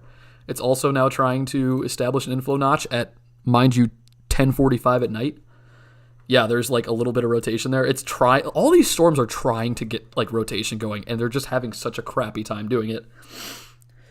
Do you guys like lightning at night? I like it better that day because you can really see flashes beautifully at night. I like the nighttime storms better. Severe weather-wise, yeah, I prefer that more. If you ask me, if you're asking for my personal opinion, it's because it illuminates the sky, and it's just really cool. The only thing I don't like about nighttime storms is that if they're severe, you can't really see anything, right? It's hard for you to spot things. Not that you should, but if you are going to spot things, it makes life a whole lot more difficult when it's dark outside. So lightning for me is the catalyst for why I like storms at night for the most part. Milo Girl, what's going on? Welcome to the stream. Thank you so much for tuning in. One final reminder for the night. Last call for those that haven't subscribed, because I know a lot of you have. Be sure to hit that subscribe button down below. Darn it, do it. Just hit it. It's free. I don't charge you money. Just hit the subscribe button. I want to see you guys again on the next stream. You guys have been great to talk to. We've talked basketball. We've talked about Excelsior. We talked about Tuesday. We've talked about Tuesday and Wednesday. And look, we've talked about Baby Cell. We've talked about that quite a bit tonight. So if you have not subbed yet, you are more than welcome to our family. Please hit the subscribe button. You're going to get notifications the next time I go live, which will actually be tomorrow at 7 Central. And by the way, did I say it was 7 Central? Because, yeah, it's going to be 7 Central. And it's going to be another interesting stream. We could have some Baby Cells. We could have some Chonky Boys. We could have some Super Cells. We could have some interesting cells that develop. So we'll have to keep an eye on that. The severe thunderstorm warning is now going to be entering into the Minneapolis metro as we speak. Let's head on back here. We do have a close eye on the small Baby Cell, but now we're starting to get into a populated area called Minneapolis. This is now the Minneapolis metro. We're making our way just to the west of the city. 1039, severe thunderstorm is located near Watertown, 14 miles south of Buffalo, moving east at 50 miles per hour. 60-mile-an-hour wind gusts and quarter-size hail. Trained weather spotters have been continuing to report on this line of thunderstorms. The severe storm will be near Chanhassen, Mound, Orano, Victoria, and Medina around 10:50, Wayzata and Excelsior around 10:55 p.m. Central. Other locations impacted by the severe thunderstorm include Loretto, Hollywood, Greenwood, Shorewood, Lake Waconia, Long Lake, New Germany, Hamel, Deep Haven, and Greenfield. Again, the threat is still an inch diameter hail and winds of 60 miles per hour. I wish we could look at lightning, but we can't. So we'll take a look at the enhanced echo tops, and we're on the radar site, so we're not surprised these are going to be pretty de-aliased. 43,000 feet, so anywhere between 43 to 45,000 feet is what we're expecting here with these line of thunderstorms. We'll take a look if we can at liquid. It shouldn't be too crazy. It looks like the northern edge of that line near Howard Lake is where the heaviest of precipitation is taking place. So I guess if there is any hail, it's going to be where that DBZ is concentrated right to the north of Howard Lake. What's the rotation speed on the cell near Minneapolis? Rotation, not much. It's 60 miles per hour for the most part. Yeah, 60. Again, it's not going to show it close to the radar as well, but it is 60 miles per hour wind gusts. There's the top portion of the line. That's where we're probably seeing that hail. Usually when we have sort of a Boeing squall line, a lot of times, because cold air is rushing out of the thunderstorms, the hail is really not that big. They say quarter size is a precaution, but I'd be curious to see what the MPing reports are out of this particular line. So we have P size there, not surprised. We'll probably have maybe an inch, and if anything, again, it's going to be concentrated around Howard Lake. Let's see here. AO, it's Town of Troy again. Yep, thank you, Direct Weather 2. I've been watching your channel since 2018 for weather updates you make. Yeah, no problem. I'm actually new. Ashton's been doing the main channel, so you're definitely thanking him there. I'm new to the scene. I literally started like a month ago on Ashton's main channel, helping him out with the Dixie Alley events. And as far as YouTube is concerned, I just started my own channel last week. There's Ashton, by the way. Hey, Ashton. But yeah, I appreciate it though. Thank you so much for the warm welcome. I really appreciate it. Fancy, somebody said there's a tornado warning in Miami. No way. I don't see any. Is there really? Yeah, I don't see it. You guys almost scared me a second. I was going to be like, what? That would be crazy.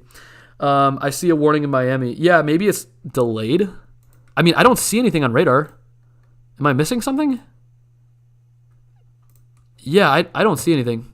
I'm sorry. Yeah, I'm not sure where that came from. Let's go ahead and head on over back to Minnesota. Got an online friend in Minneapolis. Quarter-size hail is true. Oh, it is. Okay, so we are seeing quarter-size hail.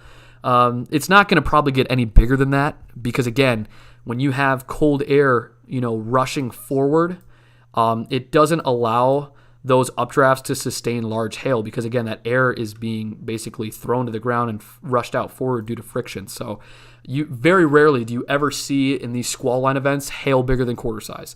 You might see dimes or you might see 1 1/4 inch hail, 1.25 inches. Very rarely will you see golf ball. I mean, it's kind of rare, to be honest with you guys. LOL, is this out of season April Fool's joke? What's going on, Mario? Welcome to the stream. Hail, biggest of the 3 issues, winds. It's a problem, but the hail, yeah, there's not one in Miami. Hail can damage your cars. Damn right it can. Yeah, I would think so. What's going on, Mario? But again, welcome to the stream, my friend. Love the LOLs. Love the support. Appreciate you. Thank you. I was watching you 2015. Nice. Very good. Very good. Well, appreciate you supporting the second channel as well as the main channel. You guys are amazing. I'd still protect your cars. Yeah, I would. Don't drive a Civic, chat. Don't drive a Civic. Let alone, don't even drive into these storms.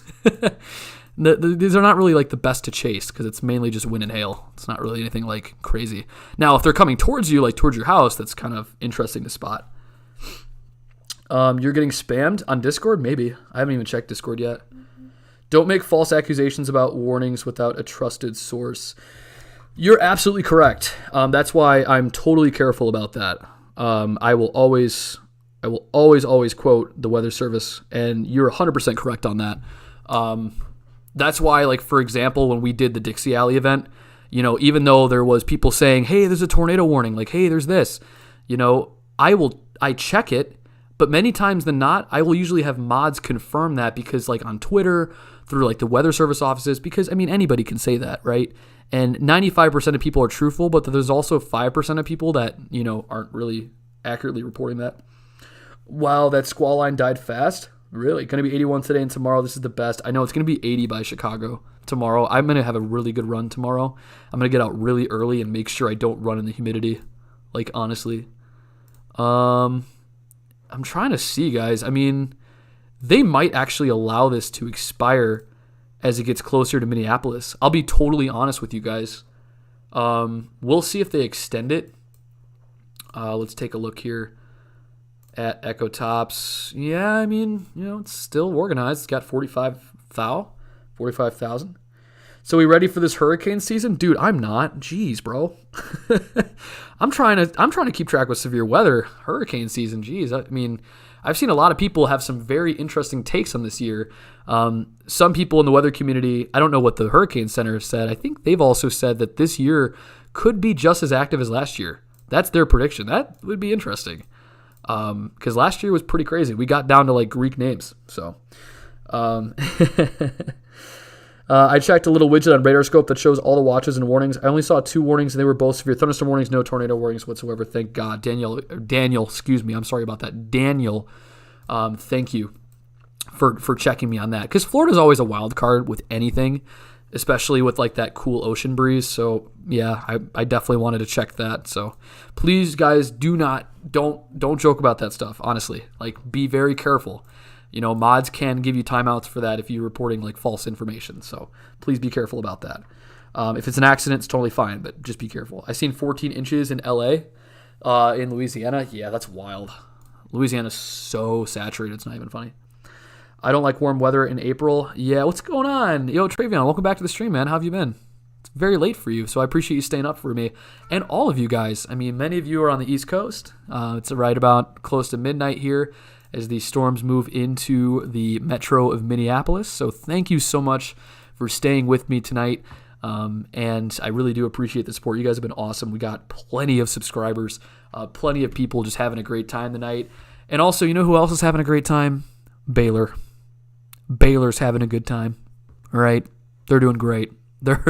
Gonzaga looks like they got spanked, for lack of better terms. Rotation, still here. Still here with that baby cell, as we've talked about tonight. It is still going strong. Look at that. Very unorganized. At least on the Minneapolis radar site. Let's actually head on over to KOAX or even KFSD. Yeah, this is a mess. But it's still got a rotation. And on reflectivity, it's very hard to see, but there's kind of like a little hole of rotation within that center point of the storm. Imagine if they run out of names and start doing house objects like Hurricane Lamp or Hurricane Couch. You never know. You never know, right? You never know. Unless they call it like COVID cane or something. Can you do severe weather in Queensland? Narelle, I can try. I'm actually very intrigued with your weather in Australia. It's a lot different because you're in the southern hemisphere. So our low pressures move differently, right? They are different. The motions are different. Let me see if I can get this correct here. I believe the southern hemisphere, the lows move, or the northern hemisphere, it's, all right, chat, here we go. You ready? I'm going to try to flex my knowledge.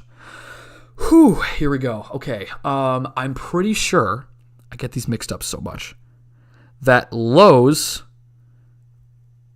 move counterclockwise in the northern hemisphere, high pressures clockwise. Yes, and then the opposite for the south. Did I get it right, chat? I'm going to check myself.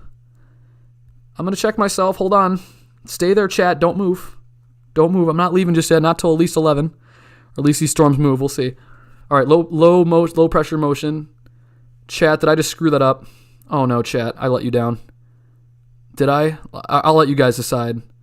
Was I right? Oh, no. Am I right about that? Okay, I guess I am. Yes, okay, I'm going to say I am. Yes, okay, cool. So it is the opposite. I am right? Okay. Whew. I tend to mix those up. You know what else I mix up? I tend to mix up, like, inbound and outbound winds, like the red and the green. I tend to, like, get those directions screwed up. But I've sort of gotten a little better at that over the years. So, let's see here. That is correct. Thank you, Benjamin. Appreciate it. That stupid Laura never died. Oh, you talking about Hurricane Laura? I'm not sure.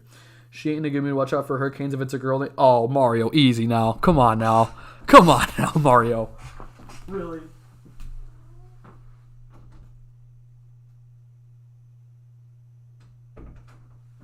jeez, you guys, we have women in here. Let's at least respect the women. It is National Women's Month, is it not? I believe, no, last month was, still. I get the joke, but jeez, chill. All right, so Baby Cell still doing things. Did that get canceled? No! Chat, did Baby Cell get canceled? Oh, no way. No, it didn't. Oh, I think it is. I think they're going to let it cancel. No, they let Baby Cell. I think they're canceling Baby Cell. Oh my goodness. There's still rotation. Yep, it canceled. It's done. Oh, man. Guys, can I get some Fs in the chats? I know there's 36 of you in here. I know there was many of you before. For those that have now went to bed, on their behalf, I want everybody in the chat. I want everybody in the chat to spam F for our fallen brethren. The cell that had tried to recycle and did, and is now fallen. F's in chat. I need F's in chat. Everybody. All of you. We got 42 now. F's in chat for the Baby Cell. Man, this was the story of the night, and it ends at just the perfect, precious time. Look at those F's in chat. F's in chat. Oh. In the arms of the angel. In the arms of the angel. I can't. I'm sorry. All right, let's move on.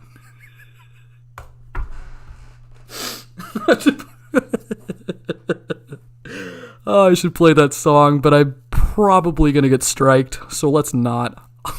Might as well just sing it. Rip Baby Cell, can I go cry now? Yeah, I guess you can. Yeah, go cry. You guys can go now.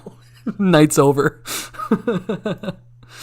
It still is interesting. It looks like this one is going to cancel too. This one has been canceled. That's what I thought. It looked like the velocities weren't doing so well. I was letting the NWS Minneapolis call that, but it looks like this is going to weaken beyond severe limits, and it has now been canceled. Let's just take one last look at the night here.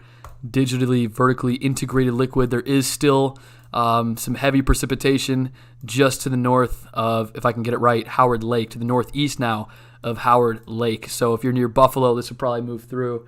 Our fellow Conrad, I know. Carry on, the angel. Oh, we can laugh about slight risks, right, chat? We can. For those that got hail, golf ball size, yeah, you guys up here, I hope your cars have not damaged, because you also got the biggest hail of the night with golf ball size up near North Branch and even to the northeast of St. Cloud. Can you ask your friend, can him do hurricane in Australia? I can ask. I'm not sure how Ashton is with Australia. I know originally, you know what's funny? With the DW2 channel, the original plan was to make this about Canada. But then in the last week, we kind of had a change of mind and say, you know what, why not just make another channel and provide some different content, talk about slight risk events, things like that. And hey, and also do other content too, like charity streams, bonus coverage for hurricanes and tornado events. That's what we're here for. And also some other cool segments like Super Fast Forecast. By the way, this Sunday, Super Fast Forecast upload. Be there or be square, because it's going to be about Intercourse, Alabama. You guys have dirty minds, all right? I'm just going to tell you, chat, not trying to insult you, but y'all got some dirty minds, because that is the one that was the most popular. But we will talk about it. I'll do a little history lesson, and then we will go over the 5-day forecast. The 5-day forecast for Intercourse, Alabama, whenever we do that. Hi, chat. What's going on, chat? All right, so as a final note for tonight's stream, what I want to do is I want to show you a video, and we're all going to react to it, okay? Because many people have asked me, about, you should react to tornado videos and stuff like that. You guys want that right now? Do you guys want me to react to a tornado video real quick? It's 10:59. I said 11. Do you want to do a quick tornado video? I have one that I want to show you. It's not copywritten. It's clean. It's clean. Do you guys want to see it? And I'll show you which one it is. It is... it goes like this. Tornado under bridge. I almost did burr. No, bridge. Overpass, tornado, no. This one. Chat, do you want to see it real quick? Yes. Yes, do it. You guys want to see it? All right. Let me go to Streamlabs and turn on some sound. All right. Now, I need everybody to listen. Okay? I need everybody to listen. What I'm going to have you guys do, let me X out my Discord. Let's make sure there's no sound anywhere else. I'm going to test this real quick. Make sure the sound is good. Okay, you guys should be able to hear that. Look at that resolution, by the way. Look at Live Leak. You know this is old when you see Live Leak. Rest in peace, Live Leak. Can you guys hear the stream okay? Can you guys hear the video? Can you guys hear the video? Yes. All right, yes, you're good? Tornado under bridge, go burr. Yes. By the way, no person was harmed in this video, so they are fine. Can everybody hear the video okay? Last check. Last check, chat. Tornado under... Yeah, I read that. Got it. Sorry, I got to refresh my stream. That's probably why. Do it. Okay. All right, here we go. Oh, you can't hear it? Well, no, I'm not playing it right now. It's fine. Yeah, you can. All right, here we go. So, ladies and gentlemen, this is, by the way, not copywritten. Hi, YouTube. How's it going? This is not copywritten. Not doing anything bad. Okay. But this is a video by a person. This is, by the way, the Fairdale tornado of 2015. For those of you that have not seen it. All right. Now, I'm going to let this video play out. I will not interrupt it. I will not interrupt it. And my challenge to you guys is this. I want you to figure out what is wrong with this picture. Okay? And if you guys have seen it, you have a bit of an advantage. But if you have not, or even if you have, what does he do very wrong in this video? Let's take a look.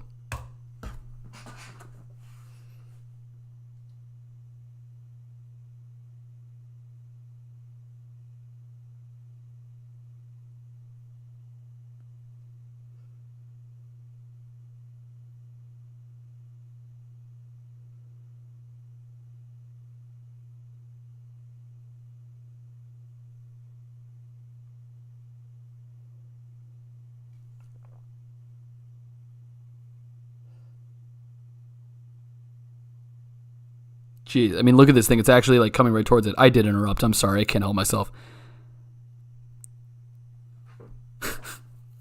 Oh, it's so cringe. It's so cringe. By the way, this is like the one thing that they show at Storm Spotter classes. I kid you not. I kid you not. I think, don't quote me here, chat, but I think NWS Chicago does it. Like, they show this video at like the very beginning of the presentation. Like, hey guys, this is like what not to do. Let's show somebody that did everything wrong at once.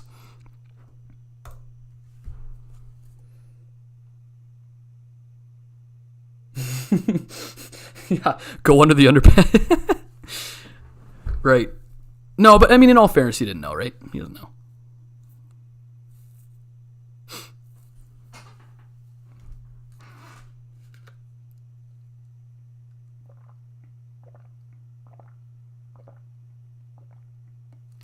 Look at that wedge. It's Fairdale 2015. Look at that thing.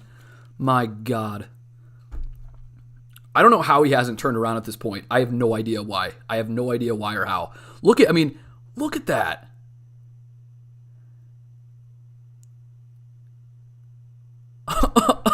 Like, dude.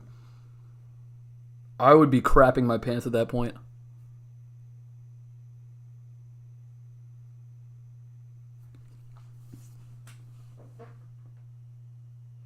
Oh, you can't hear. Sorry. Yeah, I saw a satellite. Yeah, it could have been. There's the RFD, by the way. There's the winds basically trying to pull him in. Like, dude, You guys don't understand how lucky he was that day. Like, that guy cheated death. I don't know what cheat codes he put into his, like, N64 Game Shark, but that guy did, like, the unlimited lives cheat. It's the one that goes up, down, left, right, up, down, triangle. Yeah, he did that one. He definitely cheated death, and he's been using some cheat codes for GTA. It's going up, Justin. What's happening, man? It's pulling him in. That inflow is nasty. Yeah, that's a very nasty thing. It's pulling him. Yes, it is. I know. This is like a classic video, and then his mirror, like, it gets totally dented. So there it is, chat. Again, do not. If there's two things, I just want to remind you guys, okay? And I'm not an expert. I might be this guy. You don't know that. I might have fooled all of you. If you are ever in the path of the tornado, if it looks like it's standing there doing nothing, it means it's coming towards you. Second thing, don't go under a bridge, because the winds actually get stronger because that confined area is compressed. It's not open. The bridge is actually creating a wind tunnel effect. So he cheated death in those two aspects, and also he survived a freakishly strong rear flank downdraft. Like, he had that literally pulling him into the tornado or trying to throw him around it. Like, bro, this guy cheated. This guy cheated death hard.